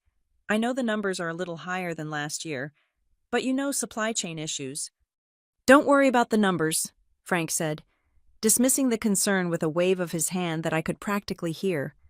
Just make sure the invoice is formatted the way I like it. Keep the labor costs under the capital expenditure limit, so I do not have to send it up to the CFO. If it stays under $10,000 per line item, I can sign off on it myself. You are the man, Frank, Gary said, his relief palpable. I really appreciate you looking out for us. We look out for each other, Frank replied, his tone dropping to something conspiratorial. Just make sure that referral bonus we talked about finds its way to the usual account. I have a wedding to pay for soon. You know. My grip on my phone tightened so hard my knuckles turned white. There it was. It wasn't just a suspicion anymore. It was a confession. Structuring invoices to bypass executive review was a direct violation of the Lewis Grove financial compliance policy. Accepting a referral bonus, a kickback, was fraud. It was theft. Frank Reed wasn't just an arrogant father-in-law. He was a thief stealing from my company to pay for the champagne I was currently drinking. Oh, stop talking shop. You two? Tracy's voice cut in, light and airy but with a steel undercurrent. This is a party. Besides, Frank, you know the numbers are the easy part. As long as HR is quiet, nobody looks at the books too closely. That is why I love you, honey. Frank laughed. You keep the people in line. I keep the building running. HR handles people, not numbers, Tracy said, and I could hear the smirk in her voice. And numbers are easy to manage if the people are scared to ask questions. I had a junior analyst asking about vendor selection last month. Little fresh out of college girl, very nosy. What did you do? Gary asked. I pulled her file, Tracy said casually, as if discussing a dinner recipe. Found a few instances where she was 5 minutes late. Called her in for a performance review. Reminded her that culture fit is just as important as accuracy. She stopped asking questions after that. I felt a cold rage settle in my chest. It was a physical sensation, heavy and suffocating. Tracy wasn't just complicit. She was the enforcer. She was weaponizing the Human Resources Department, the very department designed to protect employees, to silence whistleblowers and cover her husband's tracks. They had built a fiefdom inside my company. They were running a protection racket disguised as corporate management. I unlocked my phone and typed a quick note into my secure folder, documenting the time and the exact quotes, invoice structuring, kickbacks, intimidation of junior staff. "Hey, Mom, Dad," Kayla's voice pierced the air. I glanced over my shoulder. The younger Reed sister was stomping toward the table, looking annoyed. She was holding her phone out like a holy relic. "What is it, Princess?" Frank asked. "The staff here is so incompetent," Kayla complained, rolling her eyes. "I was trying to do a TikTok transition video near the buffet, the one where I snap my fingers and the lighting changes, and this janitor just walked right through the frame. He was carrying a trash bag. A trash bag, in the background of my engagement content. "Did you tell him to move?" Tracy asked sympathetically. "I did more than that," Kayla said, looking proud of herself. "I told him that if he did not get out of my shot, I would have him fired. I told him my dad runs the building where his company probably wants a contract." "That is my girl," Frank laughed. "Exerting authority. You have to let the help know who is in charge." "I made him apologize on camera," Kayla giggled. "It is actually kind of funny. I might post it as a blooper. When the help ruins the vibe. #awkward. I felt bile rise in my throat. This family was rot. Absolute, unadulterated rot. They treated human beings like props and obstacles. The janitor, the junior analyst, me, we were all just background noise to their main event. They didn't just think they were better than us. They thought they owned us. I looked across the room to find Ethan. I needed to see him. I needed to see if he was part of this, or if he was just blind. He was near the entrance, being led around by Madison. It looked less like a social mixing and more like a political campaign. Madison had her hand firmly on the small of his back, steering him from one group of guests to another. I moved closer, keeping to the shadows of the large potted plants, moving silently in my sensible flat shoes. "This is Ethan," Madison was saying to a tall man in a gray suit, the VP of sales at Brightwell. "He is leading the new infrastructure project, the one that is going to revolutionize the data center." "Nice to meet you, Ethan," the VP said, shaking his hand. "I have heard good things." "Oh, you will hear more than good things," Madison interjected, her smile dazzling. "Ethan is a visionary, honestly, with the way he is optimizing the grid.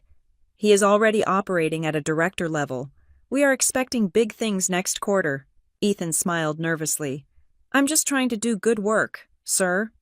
"He is too modest," Madison laughed, leaning into the VP. "But we know modesty does not get you the corner office, right? We are so excited for his future here. It is nice to know the company rewards the right kind of people." She emphasized the right kind of people with a look that suggested a secret club. They moved on to the next group.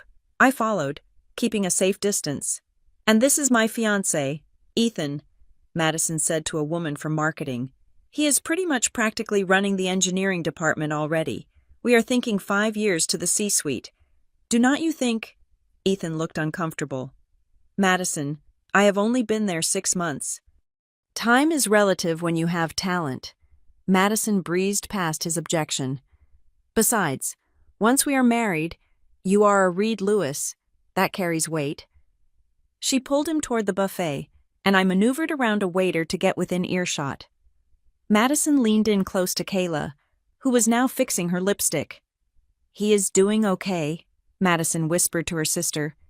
"But he is so stiff. I have to do all the talking." "He looks good in the tux, though," Kayla noted. "That is what matters for the feed."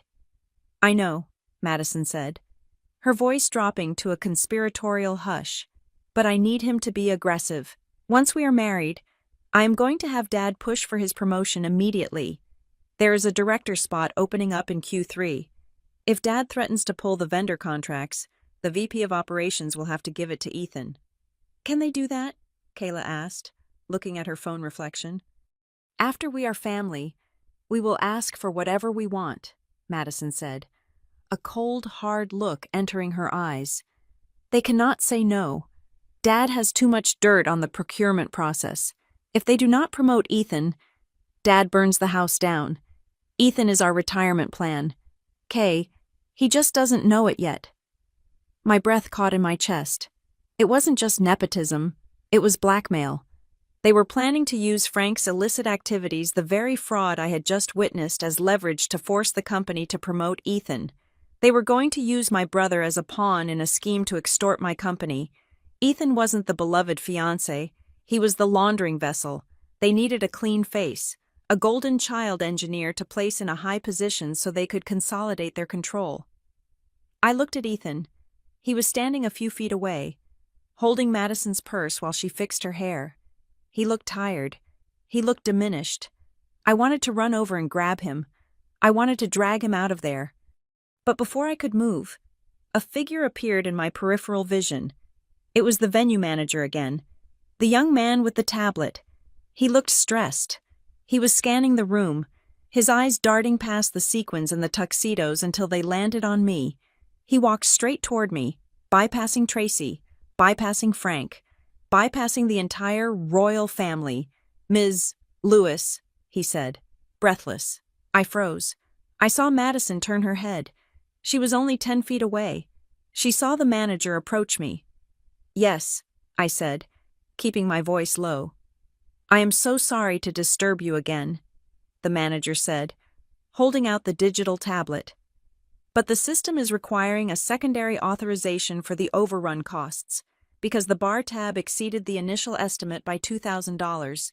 I need the primary account holder's signature to clear the final invoice before we close the register. He thrust the tablet toward me. The screen was bright, glowing in the dim light.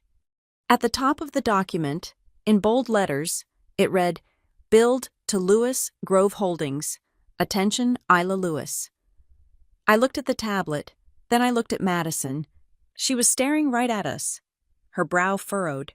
She looked at the manager, who was treating the woman in the wrinkled dress like the most important person in the room. She looked at the tablet he was offering me. For a split second, time seemed to suspend. I saw the confusion on her face, the cognitive dissonance. Why is the staff talking to Isla? Why does he need her signature? She is a receptionist. She is a nobody. Then, I saw the denial kick in. It was fascinating to watch. Her brain rejected the information because it didn't fit her reality. She blinked, shook her head slightly, and turned away. She probably thought I was signing for a delivery. Or maybe she thought I was signing to pay for my own drink because I was too poor to be on the open tab. Or maybe she thought I was just being helpful, taking a message for her father. She dismissed me. Again, I turned back to the manager. I took the stylus. Does it include the gratuity for the staff? I asked quietly. Yes, ma'am. 20%. Make it 30, I said. Your team has had to deal with a lot of difficult requests tonight. The manager looked surprised, then grateful. Thank you. Ms. Lewis, I will update it right now. He tapped the screen. I signed my name, Isla Lewis, a simple scrawl, the same signature that was on the deed to the building across the street where Madison went to work every day, the same signature that was on the paychecks of the security guards who let her in. Thank you, I said, handing the tablet back. Have a good night. Ms. Lewis, he said, bowing slightly before retreating. I stood there, my heart pounding a steady, rhythmic drum against my ribs. Madison had turned back to her friends. She was laughing, throwing her head back, her white throat exposed. She had seen the truth. It had been held right in front of her face on a glowing screen, and she had chosen not to see it. That was her fatal flaw. She only saw what she wanted to see. She saw a world where she was the queen and everyone else was a servant.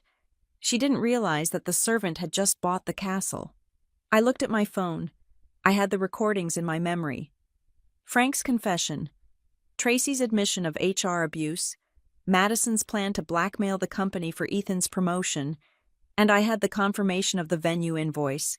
I had enough. I had more than enough. I didn't need to stay for the cake cutting. I didn't need to stay for the speeches where Frank would undoubtedly make more jokes about my financial status. I slipped my phone into my purse, I smoothed my skirt, I walked toward the exit, passing by the group one last time. "Leaving so soon?" Tracy called out as I passed, not bothering to stand up. "Got an early shift tomorrow." "Something like that," I said, not breaking my stride. "Don't worry," Frank shouted after me. "We will save you a piece of cake. We know you probably don't get the good stuff often." Laughter followed me to the elevator. I stepped inside the steel box and pressed the button for the ground floor. As the doors slid shut, cutting off the sound of their mockery and the bass of the music, silence enveloped me. I looked at my reflection in the polished metal doors. I didn't see a victim. I didn't see a poor relation. I saw the CEO of Lewis Grove Holdings. "Monday," I whispered to the empty elevator. 0800. The doors opened to the lobby, and I walked out into the cool Charlotte night. The air was fresh, the city was alive, and for the first time in years, I didn't feel the need to hide. I walked to my car, got in, and drove home to prepare. The party was over. The audit was about to begin. The vibration of my phone on the nightstand woke me up at 2 a.m. It was not an alarm, it was a text message from Ethan. I rolled over in the darkness of my apartment, the silence of the room a stark contrast to the chaos of the party just a few hours prior. The screen's blue light stung my eyes as I read the preview. Ethan.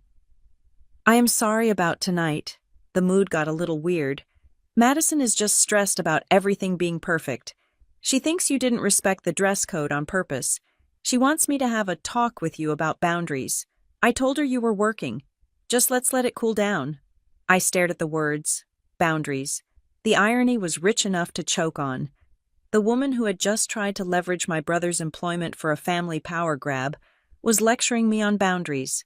The woman who had insulted a guest, her future sister-in-law, for not looking wealthy enough, was demanding an apology. I didn't reply immediately. I lay there, listening to the hum of the refrigerator in the kitchen. I pictured Ethan, likely sitting on the edge of his bed, torn between the sister who had always been his rock and the fiancé who promised him a kingdom. He was trying to be the peacemaker in a war he didn't realize had already started. I typed back a simple, absolving lie. Isla. "It is fine. Ethan, go to sleep. As long as you are happy, that is all that matters." I sent it. Then I blocked his number for the next 12 hours. I did not do it out of malice. I did it because I needed the line clear. I needed to stop being Isla the sister and fully inhabit Isla the chairman. Sleep was impossible after that. I got up, made a pot of black coffee, and opened my laptop. It was 3 a.m. By the time the sun hit the skyline of Charlotte, painting the glass of Harbor Point Tower in hues of pink and gold, I had already reviewed the preliminary data packets. At 7:30, I drove to my office, not the suite at Harbor Point, but the discreet headquarters of Lewis Grove Holdings on the outskirts of the city. It was a nondescript brick building that looked like a dental practice. Inside, it was a fortress of data security. Nina Brooks was already there. She was standing by the smartboard, a tablet in one hand and a croissant in the other. She looked like she had been awake for days, which, knowing Nina, she probably had. "Good morning," Nina said, not looking up from her screen. "I hope you enjoyed the canapés last night. I heard they were overpriced." "The crab cakes were dry," I said, setting my bag down. "And the company was worse. Tell me we have something." Nina tapped the screen, and a stream of data appeared on the wall monitor. It was a visualization of the Brightwell internal network, a web of emails, transaction logs, and access points. "We have more than something," Nina said, her voice grim. "We have a pattern." I initiated the silent audit at 600 hours. The algorithms flagged Frank Reed immediately. I walked over to the board. "Show me." "Okay, look at this," Nina said, expanding a cluster of red dots. "These are vendor payments authorized by Frank in the last 18 months. He is smart enough not to trigger the automatic $50,000 review threshold. Everything is kept just under the radar. But look at the payee. She pointed to a recurring vendor, Apex Maintenance Solutions, LLC. $48,000 for emergency HVAC consultation, I read aloud. $12,000 for lobby lighting reconfiguration, $9,000 for surplus cleaning supplies. Who is Apex Maintenance? That is the fun part, Nina said, a tight smile appearing on her face. I ran a background check on the LLC. It is registered to a P&O box in Gastonia. The registered agent is a man named Gary Vance. I saw him last night, I said, the memory of the sweaty man in the ill-fitting suit flashing in my mind. He was drinking scotch with Frank. Frank called him a partner. Well, they are certainly partners, Nina said, because Gary Vance is also Frank Reed's brother-in-law, or ex-brother-in-law. He was married to Frank's sister for 5 years. They kept the business connection even after the divorce. Nepotism and embezzlement, I murmured. Classic. It gets worse, Nina continued. I cross-referenced the work orders. We have invoices for roof repairs on dates when the building security logs show no contractors entered the premises. He is paying for phantom work. Isla. He is draining the operating budget into his buddy's pocket. And I would bet my annual bonus he is getting a kickback. He bragged about it, I said, my voice cold. He stood 5 feet away from me and told Gary to keep the invoices under the limit so the CFO wouldn't see. He feels completely safe. He won't be safe for long, Nina said. But you wanted to check HR too, Tracy. She handles people, not numbers. I quoted Tracy's words from the party. She said numbers are easy to manage. Nina swiped to a different screen. This one was filled with email chains and personnel files. Tracy Reed is a cleaner, Nina said, her tone disgusted. I found 3 separate disciplinary cases in the last year that vanished. One was a sexual harassment complaint filed by a receptionist against guess who, Gary Vance, the vendor. My stomach turned. She buried it. She deleted it, Nina corrected. She reclassified the complaint as interpersonal conflict due to miscommunication and transferred the receptionist to a different department with a pay freeze. She protected her husband's cash cow by silencing a victim. I stared at the screen, the image of Tracy smiling at me, telling me that answering phones was honest work, burned in my mind. She presented herself as the nurturing mother figure of the company, the gatekeeper of culture. In reality, she was the enforcer of a corruption ring. Isla, Nina said softly, we can lock them out right now. I can cut their access cards. I can have security escort them out before they even finish their morning coffee. We have enough for criminal charges. I hesitated.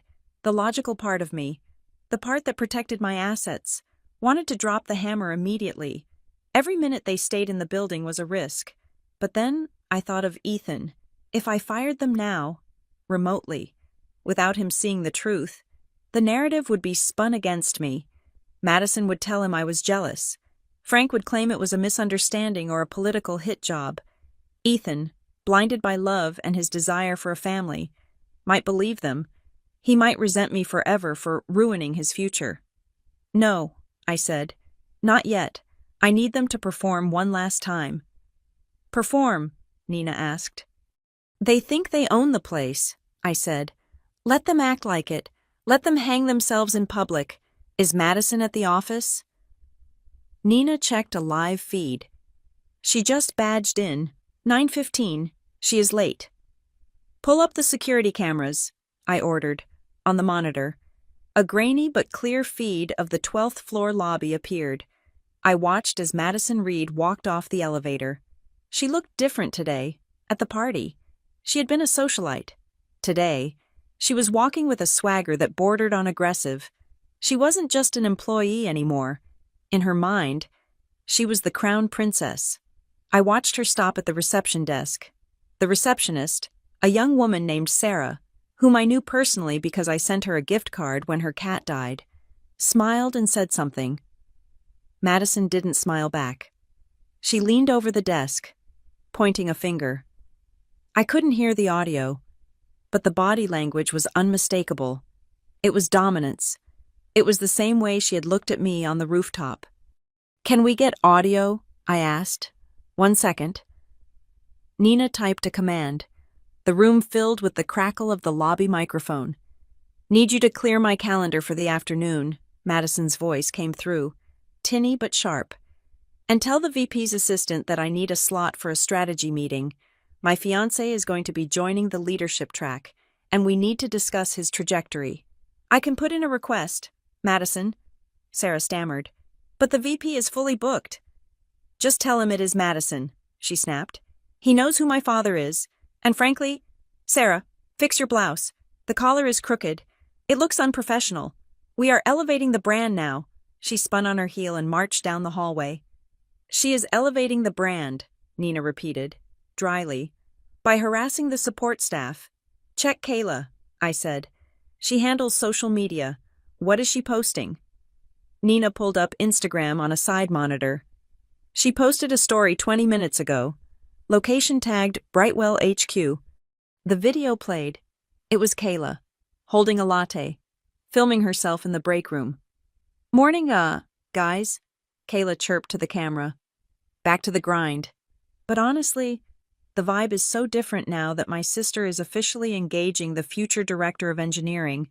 We are basically taking over total power move era." Then, the video cut to a photo from last night.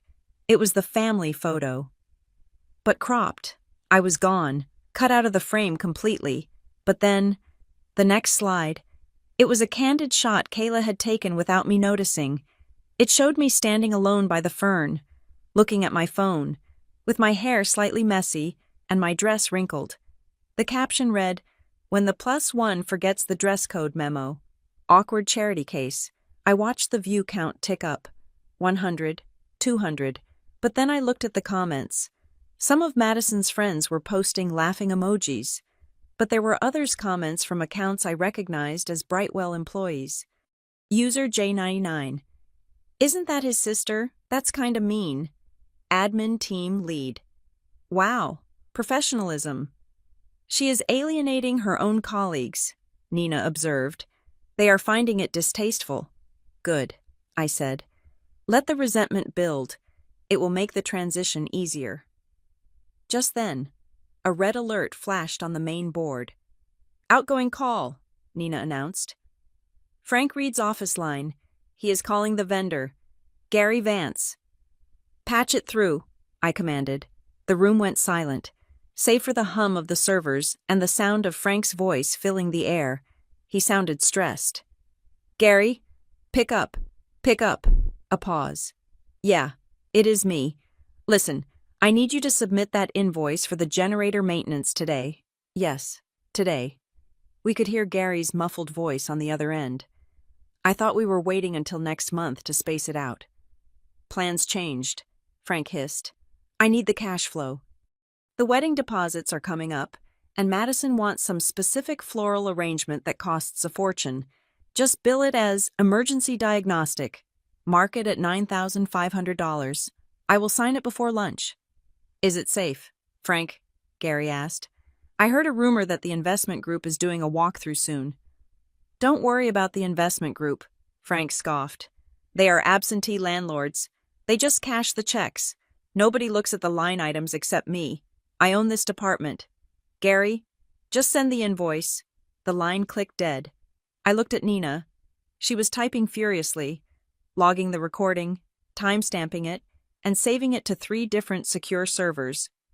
"He just authorized fraud on a recorded line," Nina said, looking up with a mixture of awe and horror. "He is creating a paper trail of his own funeral." "He thinks he is invisible," I said.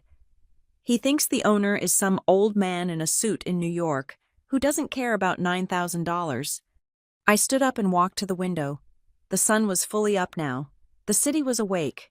Somewhere in that skyline, Ethan was sitting at his desk, probably looking at a blueprint, thinking about how lucky he was to be marrying into such a powerful, loving family. He had no idea that his future father-in-law was stealing to pay for his wedding flowers. He had no idea that his fiancée was bullying the receptionist in his name. "Isla," Nina asked, "what is the play?" "We have the vendor fraud. We have the HR cover-up. We have the hostile work environment. We have the admission of nepotism. Do I call legal? I turned back to the board. I looked at the web of lies the reeds had spun. It was fragile. One tug, and the whole thing would come down. But I needed the audience. I needed the witness. Draft the termination papers, I said, my voice steady. But do not execute them yet. Prepare a file, a physical file. I want every email, every invoice, every transcript printed out in high resolution. And then, I said, checking my watch, I am going to text Ethan. I'm going to invite him and his new family for a little tour.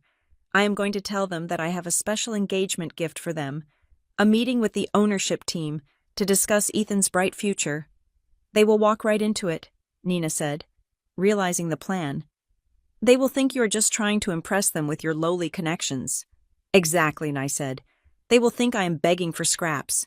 They will come in expecting to be worshipped, and they will be so busy looking down at me that they won't see the cliff until they fall off it. My phone buzzed again. It was a notification from the bank. The alert I had set up on the Brightwell operating account. Transaction pending Apex Maintenance Solutions. $9, $500. Authorized by F. Reed. He had done it. He had pulled the trigger. Nina looked at her screen. She stopped typing. She took a deep breath and looked at me. Her face serious. Isla, she said, the invoice just hit the system. The money is moving. She paused, letting the weight of the moment hang in the air. We found enough, she said. I nodded. It was done. The investigation was over. Now, it was time for the execution.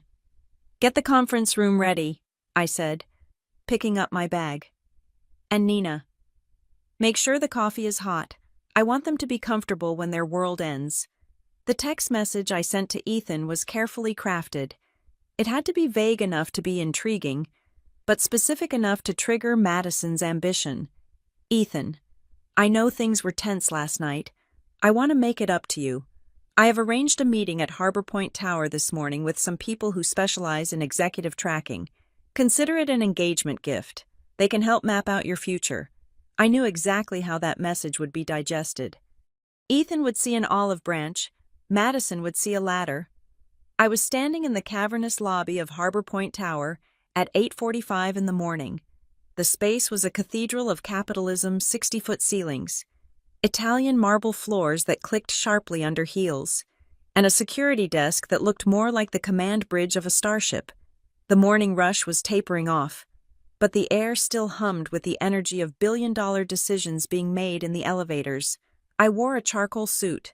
It was tailored, sharp, and commanded attention, a stark departure from the soft, wrinkled dress I had worn on the rooftop. My hair was pulled back in a severe, flawless chignon. I held a leather portfolio in one hand. When the revolving doors spun, they didn't just admit Ethan and Madison, they admitted the entire clan. Frank and Tracy Reed walked in first, looking around with proprietary airs. Frank was wearing a suit that was slightly too shiny for a Monday morning, and Tracy was in a power pink blazer. Madison was clinging to Ethan's arm, wearing a cream-colored dress that looked professional, but cost more than most people's mortgage payments. Even Kayla was there, looking bored and scrolling on her phone, likely dragged along to document the executive meeting. They spotted me by the security turnstiles. Isla, Ethan called out, looking relieved. You look great. Really professional. Thank you, Ethan, I said calmly. Madison looked me up and down. I saw the confusion flicker in her eyes. She was trying to reconcile the charity case from Saturday night with the woman standing before her now. But her arrogance quickly filled in the gaps. She assumed I had dressed up to impress them. Cute suit, Madison said, her tone dripping with fake sweetness. Did you get it for an interview? Are you finally trying to get a job in the building? Something like that, I said. Well, we appreciate the gesture, Frank boomed, stepping forward and looking at the security guards with a nod of acknowledgement. Ethan said you know some people in career counseling. That is nice, Isla, really, but you know, I already have the ear of the VP. We probably do not need your little contacts, but we came to be polite. I think you will find these contacts quite useful. Frank, I said, Shall we go up? Do we need visitor passes? Tracy asked, glancing at the security desk. Normally Frank just swipes us in, but since this is your appointment, we should probably follow protocol. I do not want to get you in trouble with security, she said it loudly, ensuring the people nearby knew that I was the outsider and they were the insiders. I turned to the head of security, David. He was a large man, former military, who had been running the desk for 5 years. He saw me turn. He stood up immediately. "Good morning, Ms. Lewis," David said. His voice was not the casual tone he used with tenants. It was the respectful, clipped tone one uses for the commander-in-chief. "Good morning, David," I replied. "I have 5 guests with me. We are going to the 12th floor." "Of course, Ms. Lewis," David said. He didn't ask for IDs. He didn't ask them to sign the logbook. He reached under the desk and produced a single key card.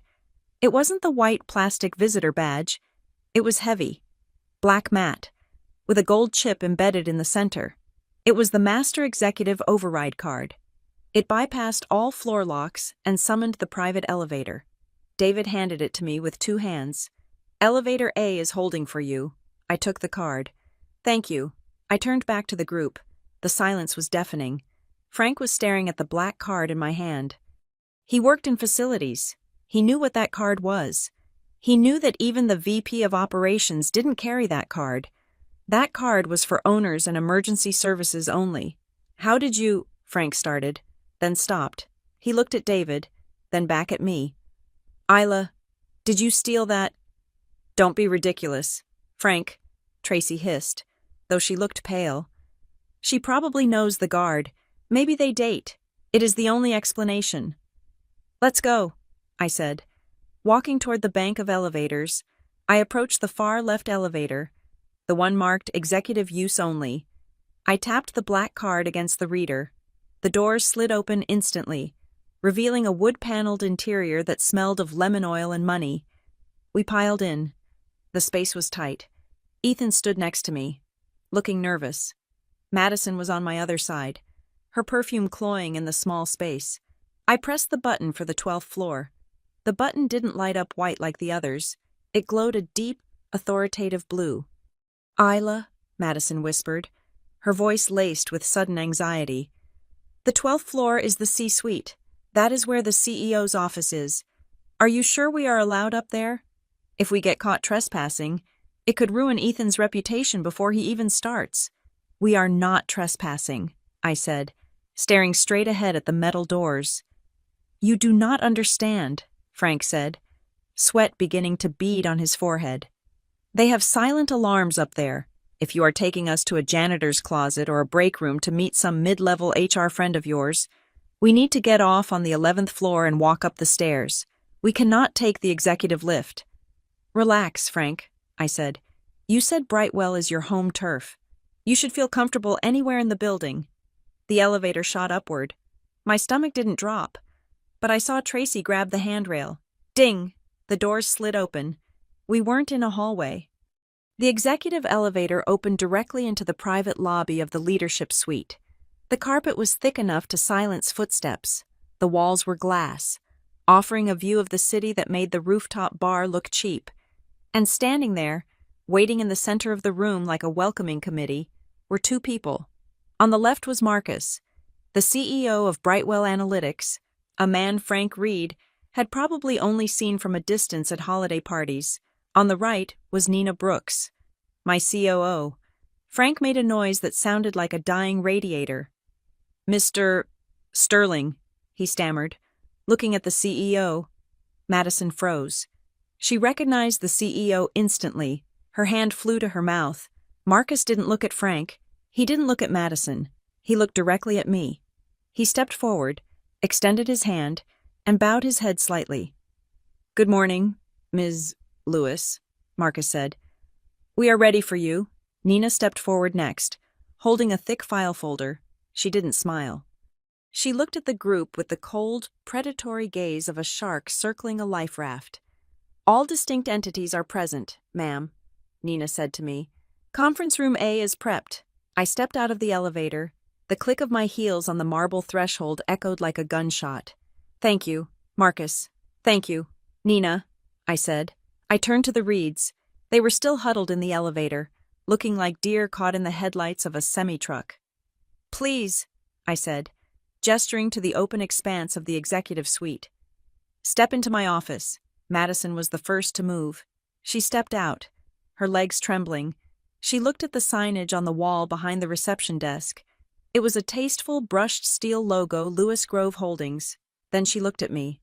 Isla Lewis. I saw the connection snap into place in her brain. It was violent. Her eyes widened until I thought they might pop out of her head. Her mouth opened, closed, and opened again. She looked at the poor relation in the charcoal suit, and the reality of the last 6 months came crashing down on her. "You," Madison whispered. "You own this." "I own the holding company," I corrected her, my voice calm and conversational. "Which owns the building, and the land under the building, and 51% of Brightwell Analytics. So, in a manner of speaking, yes, I own where you work." Frank stumbled out of the elevator, clutching his chest. "No, that is impossible. You are a property manager. You fix toilets. I manage assets." "Frank," I said, "Harbor Point is an asset, Brightwell is an asset, and right now, both assets have a pest problem." Tracy let out a small whimper. She looked at Nina, then at me. The condescension was gone, replaced by pure, unadulterated terror. She realized that the receptionist she had mocked had full access to her HR files. Kayla, oblivious until the end, finally looked up from her phone. "Wait, why is everyone being weird?" "Isla, can you ask your boss if we can take a selfie in the boardroom?" "Kayla, shut up!" Madison screamed. It was a raw, primal scream that shattered her poised facade. Madison turned to me. Her face was a mask of panic. She reached out, trying to grab my hand, but I stepped back. "Isla," she gasped, her voice trembling. "Isla, oh my God.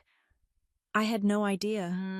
Why didn't you say anything? We were just joking on Saturday.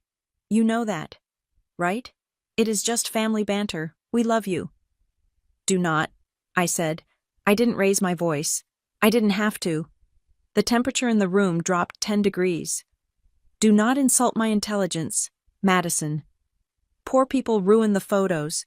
That wasn't a joke. That was a worldview." "I was drunk," she pleaded, tears instantly springing to her eyes. Tears of fear, not remorse. "I didn't mean it, Ethan. Tell her I was just stressed." She turned to Ethan, desperate for an ally. Ethan was standing by the elevator doors. He looked from me to the CEO, then back to me. He looked like he had been hit by a physical blow. "Isla," he asked, his voice quiet, "is this real? You all this time. I will explain everything to you later." "Ethan," I said gently, "but first, we have business to conclude." I walked past them toward the large glass-walled conference room at the end of the hall. "Everyone, inside, now." It wasn't a request. It was a command. They followed me. They had no choice. Frank looked like he was walking to the gallows. Tracy was weeping silently. Madison was hyperventilating. I sat at the head of the long mahogany table. Marcus sat to my right. Nina sat to my left. The Reeds huddled on the other side, huddled together like survivors of a shipwreck. Ethan sat slightly apart from them, staring at me with a mixture of awe and confusion. "Welcome to Brightwell," I said, resting my hands on the table. "You have spent a lot of time acting like you own this place.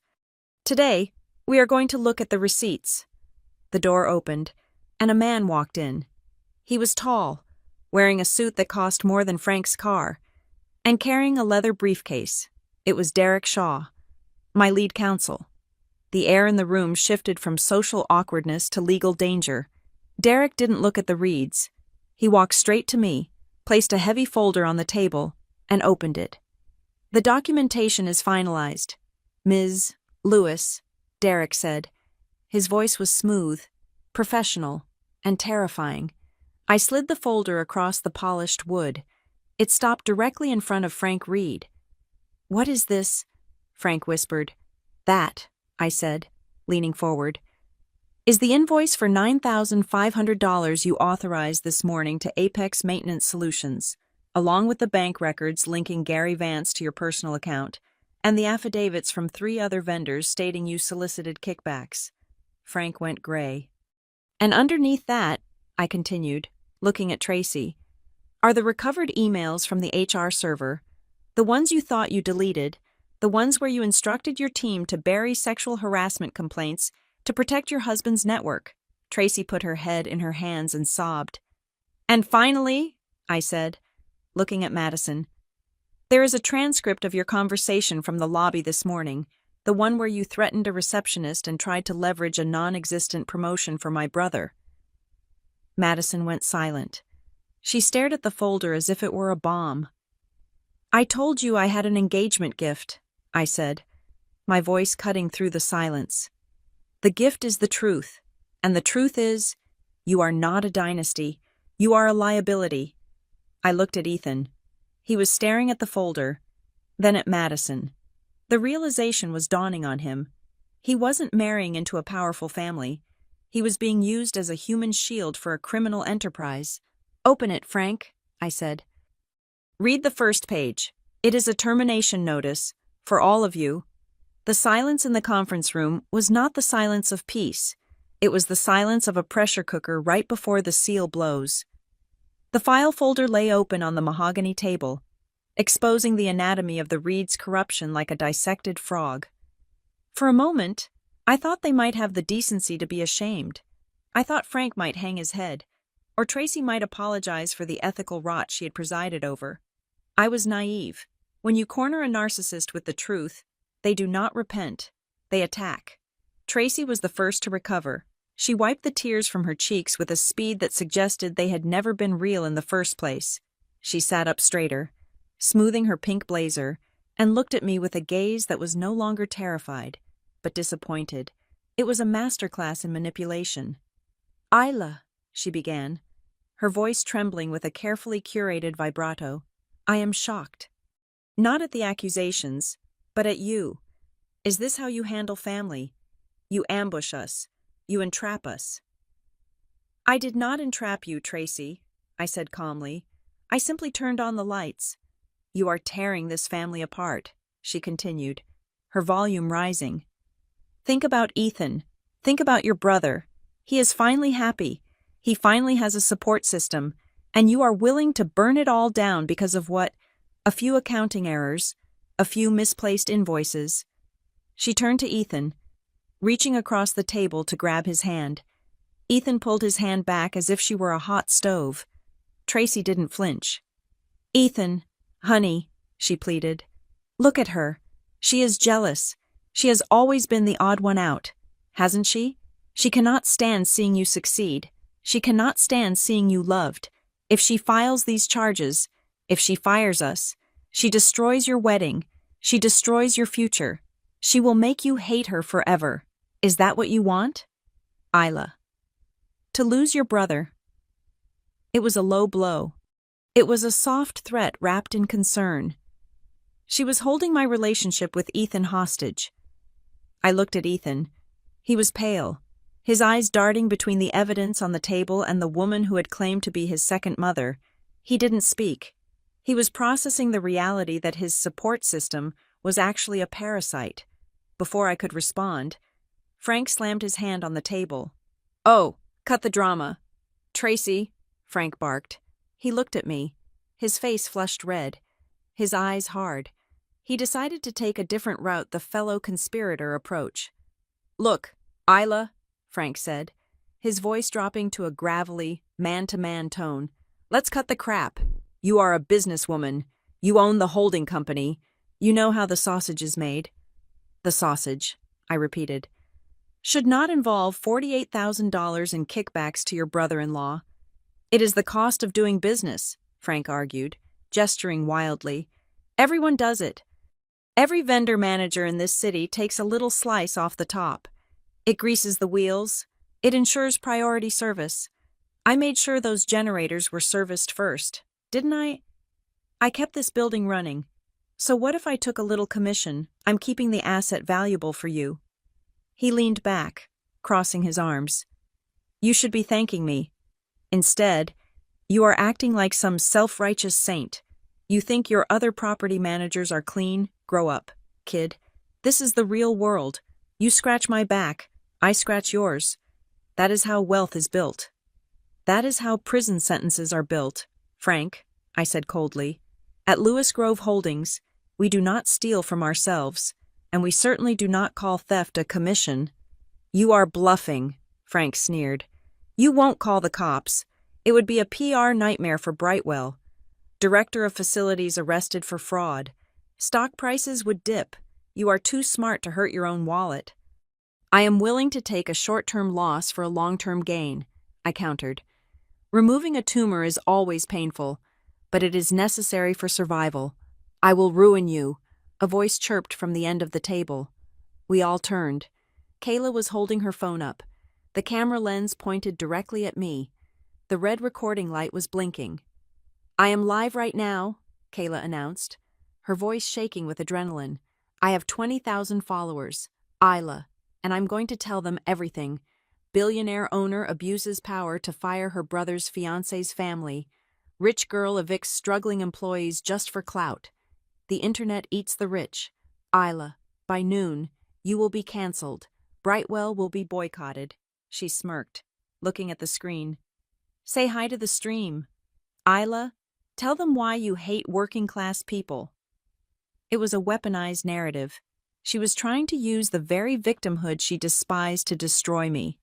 My lawyer, Derek, didn't even look up from his notepad. He simply spoke into the air. Ms. Reed, Derek said, his voice baritone and bored. I would advise you to stop recording. You are currently in a private executive session inside a secure facility. Recording this meeting is a violation of the Outcome Neutral Privacy Act and the Brightwell Employee Handbook. Furthermore, if you post that video, I will file an immediate defamation suit against you personally, and since you are listed as a dependent on your parents' tax returns, which are currently under audit for fraud, I doubt you have the liquidity to fight a $10 million lawsuit. He looked at her over his glasses. Upload it, please. I charge $800 an hour, and I would love to bill Miss Lewis for the time it takes to dismantle your digital footprint. Kayla's thumb hovered over the screen. She looked at Derek, then at Frank. Frank shook his head slightly. Kayla lowered the phone. She ended the stream. The thread evaporated, leaving only a petulant child in a grown woman's chair. You are all bullies, Kayla muttered, crossing her arms. Then, it was Madison's turn. She hadn't spoken since the elevator. She had been staring at the table, her face a mask of shock. Now, she began to cry, but these were not silent tears. These were racking, heaving sobs designed to garner maximum sympathy. I cannot believe this, she wailed, looking at Ethan. Ethan, please, make them stop. Look at what she is doing to us. She stood up and walked toward Ethan, her hands reaching for him. Isla has always hated me. You know she has. From the moment we met, she looked down on me. She is jealous of us. Ethan, she is jealous because you found love and she is alone with her money and her cats or whatever. She planned this. She invited us here to humiliate me because she cannot stand that you are happy. She fell to her knees beside Ethan's chair, burying her face in his lap. It was a performance worthy of a soap opera. I just wanted us to be a family, she sobbed into his trousers. I wanted to help you get promoted so we could have a good life. Was that so wrong? Was loving you so wrong? Ethan looked down at her. His hands hovered over her shoulders, but he didn't touch her. He looked up at me. His eyes were clear now. The fog of infatuation was lifting, burned away by the harsh light of reality. Isla, Ethan said, his voice raspy. Is this true? About the fraud, the HR cover-ups? It is all in the folder. Ethan, I said gently. Every email, every bank transfer. I didn't want to show you this way, but they forced my hand when they tried to use you to blackmail the company. Blackmail? Ethan asked, looking at Frank. We were negotiating. Frank shouted. We were going to leverage my knowledge of the vendor systems to ensure you got the director spot. We were doing it for you, son, to secure your legacy. By threatening to burn the house down, I asked. I heard the recording. Frank, if they do not promote Ethan, Dad burns the house down. That is not negotiation. That is extortion. Ethan stood up. Madison fell back, sitting on the carpet, looking up at him with mascara running down her cheeks. You were going to use me, Ethan said. It wasn't a question. You weren't proud of my engineering. You just wanted a puppet in the C-suite so Frank could keep stealing. No, Madison screamed. I love you. I did it for us. Enough, I said. I stood up. The room fell silent again. Here is the offer, I said, looking at Derek. Derek slid 3 documents across the table toward the reeds. Option A, I said. Frank, you repay the $48,000 you stole. Tracy, you admit to the falsification of HR records, both of you, and Madison, and Kayla. Sign voluntary resignation letters effective immediately. You sign non-disclosure agreements stating you will never discuss Brightwell or Lewis Grove business again. In exchange, I will not file criminal charges. You walk away with a clean record, but no severance, and no references. I paused. Option B, you refuse. I call the police right now. Nina hands over the evidence of embezzlement, fraud, and extortion. You go to jail, and I sue you for civil damages until you have to sell that house you are so proud of.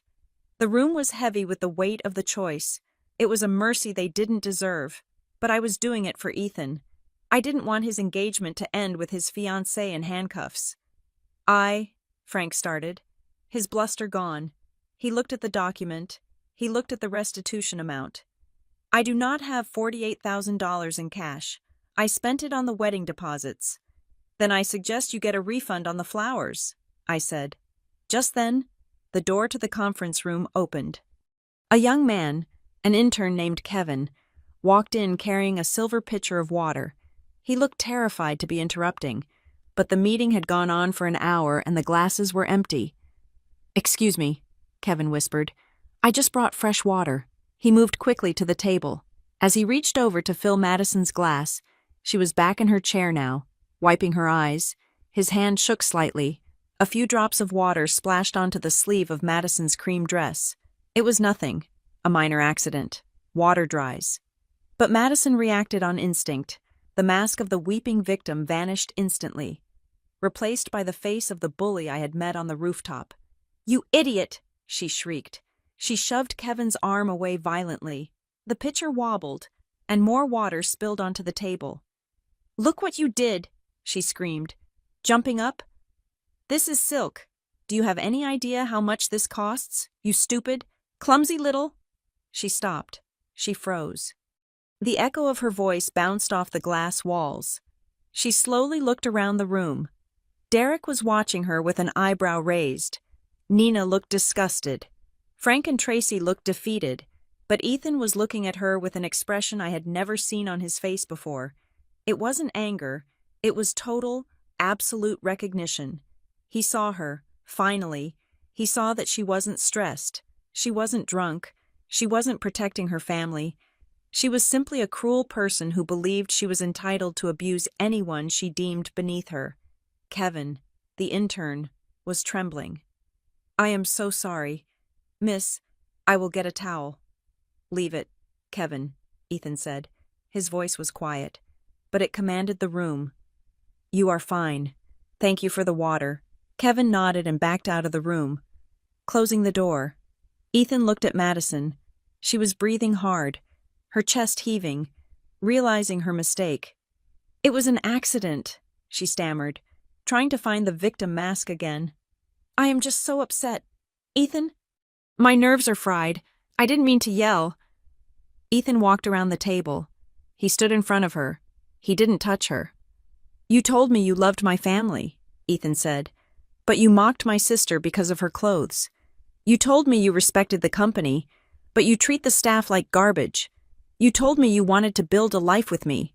He paused, looking deep into her eyes. Madison, do you actually love me? Or do you just love the platform you thought I would become? Madison opened her mouth to speak. She looked at her parents. She looked at me. She looked at the expensive office. Ethan, baby, she started, her voice wheedling. Of course I love you. We are a power couple. We are going to take over this town. Think about the wedding. Think about the photos. The photos. Even now, facing the end of her world, she was worried about the image. Ethan closed his eyes. He exhaled a long, shaky breath. He looked like he was waking up from a long, strange dream. She didn't answer the question, I noted from the head of the table. I did, Madison snapped at me, her venom returning. I love him. You are just trying to manipulate him. You are putting words in my mouth. I never said half the things you are accusing me of. I never said poor people ruin photos. I never said I wanted to use him. You are a liar. Am I? I asked. I reached into my pocket and pulled out my phone. I have a policy. Madison, I said, tapping the screen. When I enter a hostile negotiation, I document everything. But Saturday night wasn't a negotiation. It was just a party. And yet, you were loud enough that my phone picked it up quite clearly from my purse.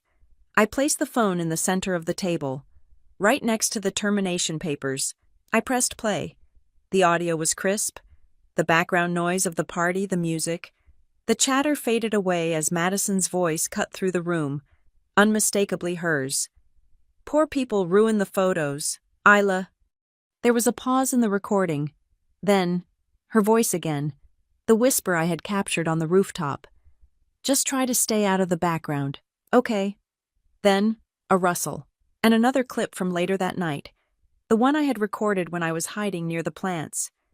After we are family, we will ask for promotions. They cannot say no. Dad has too much dirt on the procurement process. I stopped the playback. The silence that followed was absolute. It was the sound of a guillotine blade hitting the block.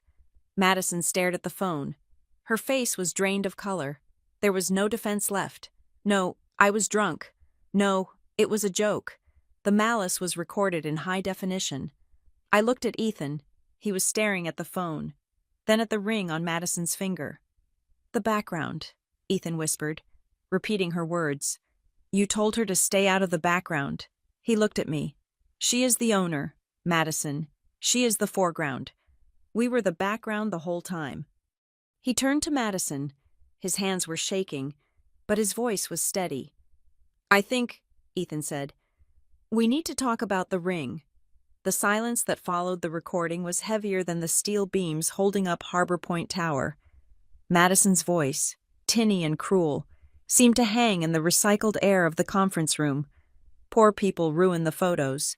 It was a ghost of her own making, haunting her in real time. I looked around the table. The dynamic had shifted permanently. 10 minutes ago, the Reeds were an outraged family defending their honor. Now, they were defendants in a trial where the evidence was irrefutable. My parents, Greg and Linda, were sitting in the far corner of the room. I had asked Nina to bring them up shortly after the Reeds arrived. I wanted them to witness this, not to hurt them, but because I knew if I didn't show them the raw truth, the Reeds would spin a narrative of victimhood the moment they left the building. My parents looked shell-shocked. They were looking at Frank and Tracy, people they had admired, people they had tried to impress in seeing strangers. Then they looked at me, the daughter they thought needed help with rent. Sitting at the head of the table with a team of lawyers, I placed my hands flat on the cold mahogany. Let us be clear about one thing, I said, my voice steady and devoid of anger. I am not doing this because my feelings were hurt. I'm not doing this because you made fun of my dress or because you tried to shove me into the background of a photo. I looked directly at Frank. I can handle an insult.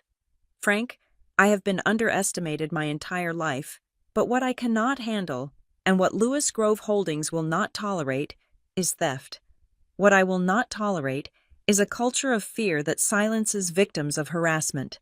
What I will not tolerate is the systemic abuse of power.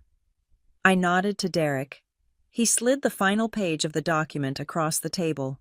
Frank Reed, Derek stated, reading from the file with the dispassionate tone of a surgeon listing symptoms. We have traced $48,000 in misappropriated funds to accounts linked to your brother-in-law. That is grand larceny. Frank flinched. He opened his mouth to argue, but the fight had left him. Tracy Reed, Derek continued, we have forensic evidence that you accessed the secure HR server on 3 separate occasions to delete formal complaints regarding hostile work environments and sexual misconduct. That is a violation of federal labor laws and a breach of fiduciary duty. Tracy was staring at her hands, her face ashen. Kayla Reed, Derek finished, looking briefly at the young woman who was now frantically deleting posts from her phone. While you are not an employee, your use of the company premises to harass staff and create defamatory content violates our visitor policy and exposes the company to liability. You are permanently banned from all Lewis Grove properties. I leaned forward. Here is the reality, I said. I have enough here to send Frank to prison for 3 to 5 years. I have enough to ensure Tracy never works in human resources again. I have enough to sue your family into bankruptcy to recover the stolen funds and the reputational damage. Madison let out a sob. You cannot do that. We are family. We are Ethan's family. You are not family, I said. You are parasites. I looked at Ethan. He was sitting very still, watching Madison. He looked like a man who had walked into a room expecting a birthday party and found a crime scene. However, I continued, I am a pragmatist. A criminal trial is long, it is expensive, and it drags my brother's name through the mud. I do not want the headline to be fiancé of engineer linked to fraud ring. I want to protect the company, and I want to protect Ethan. I pointed to the papers in front of them. Here is the mercy I am offering. You will sign these documents. You will resign immediately. You will admit to the misconduct in a private internal memo to close the file. You will agree to a repayment plan for the $48,000, and in exchange, I will seal the record. No police, no press. You walk away. Frank reached for the pen. His hand was shaking so badly he could barely hold it. He didn't look at his wife. He didn't look at his daughter. He just wanted to save himself. He signed. Tracy followed suit, her signature a jagged scrawl of defeat. And Madison? I asked. Madison looked up. Her eyes were red, rimmed with smeared mascara. She looked from her parents, who had just surrendered, to me. I do not work for you, Madison spat. I work for Brightwell. You cannot fire me. I have rights. I own Brightwell, I reminded her. But you are right. You are not accused of fraud like your father. You are accused of creating a hostile work environment and attempting to blackmail the leadership team for a promotion. I softened my voice, offering her one last off-ramp. Madison, if you sign a resignation letter and apologize, truly apologize for the way you treated the staff and for trying to manipulate Ethan's career, I will let you resign with a clean reference. You can go work somewhere else. You can start over. It was a generous offer. It was more than she deserved. But Madison Reed was not built for humility. She was built for conflict. She stood up, knocking her chair back. Apologize, she screeched. To who? To you. To the receptionist. I am not apologizing for having standards. You are the one who should apologize. You set us up. You tricked us. You let us walk in here thinking we were meeting career counselors, just to humiliate us in front of my fiancé. She turned to Ethan, grabbing his arm. Ethan, tell her she is crazy. She is doing this because she is jealous of me. She is trying to ruin our wedding because she knows she will never have what we have. She is a sad, lonely woman with a checkbook, and she is trying to buy power over us. Ethan looked down at her hand on his arm. He didn't pull away this time. He just looked at it, detached, as if observing a foreign object. She is not trying to buy power, Madison, Ethan said quietly. She already has it. She just chose not to use it until you forced her to. You are taking her side. Madison gasped, stepping back as if slapped. I am your wife practically. We are getting married in 3 months. Are we? Ethan asked. The question hung in the air. Ethan stood up. He walked around the table until he was standing face to face with Madison. He looked tired. He looked 10 years older than he had on the rooftop on Saturday, but his eyes were clear. I have one question for you. Madison, Ethan said, and I need you to answer it honestly. For once, Madison wiped her nose, trying to regain some composure. What?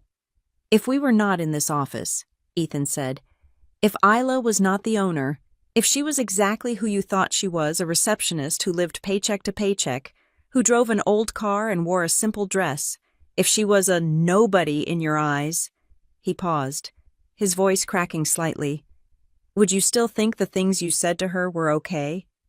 Would you still think it was okay to call her a stain on the photo? Would you still think it was okay to treat the staff like dirt? Madison opened her mouth. She looked at me. She looked at her parents. Her brain was frantically searching for the right answer, the answer that would salvage the situation. But she couldn't find it, because to Madison, the answer was obvious. Yes, it was okay. In her world, if you were poor, you deserved to be treated poorly. If you were in the background, you stayed there. She couldn't lie. Her silence was the loudest sound in the room. She looked away. Ethan, that is not fair. You are dealing in hypotheticals. The reality is... The reality, Ethan interrupted, is that you only respect people you fear. You only respect people who can give you something. He reached into his pocket. He didn't pull out a phone or a document. He pulled out a ring. It was a diamond solitaire, modest but beautiful, the one he had spent 6 months saving for. He looked at the ring for a long moment. I knew what that ring represented to him. It wasn't just jewelry. It was his hope for a family. It was his desire to belong. I love the idea of us, Madison, Ethan said, his voice thick with emotion. I love the family I thought we were building. I thought you were pushing me to be better, but you weren't pushing me. You were positioning me. Ethan, no, Madison whispered, reaching out. Baby, please, we can fix this. My dad will pay the money back. We can just move past this. I cannot move past who you are, Ethan said. He didn't throw the ring. He didn't make a dramatic gesture. He simply leaned forward and placed the ring gently on the mahogany table. Right next to the termination papers, the metal made a soft click against the wood. The engagement is over, Ethan said.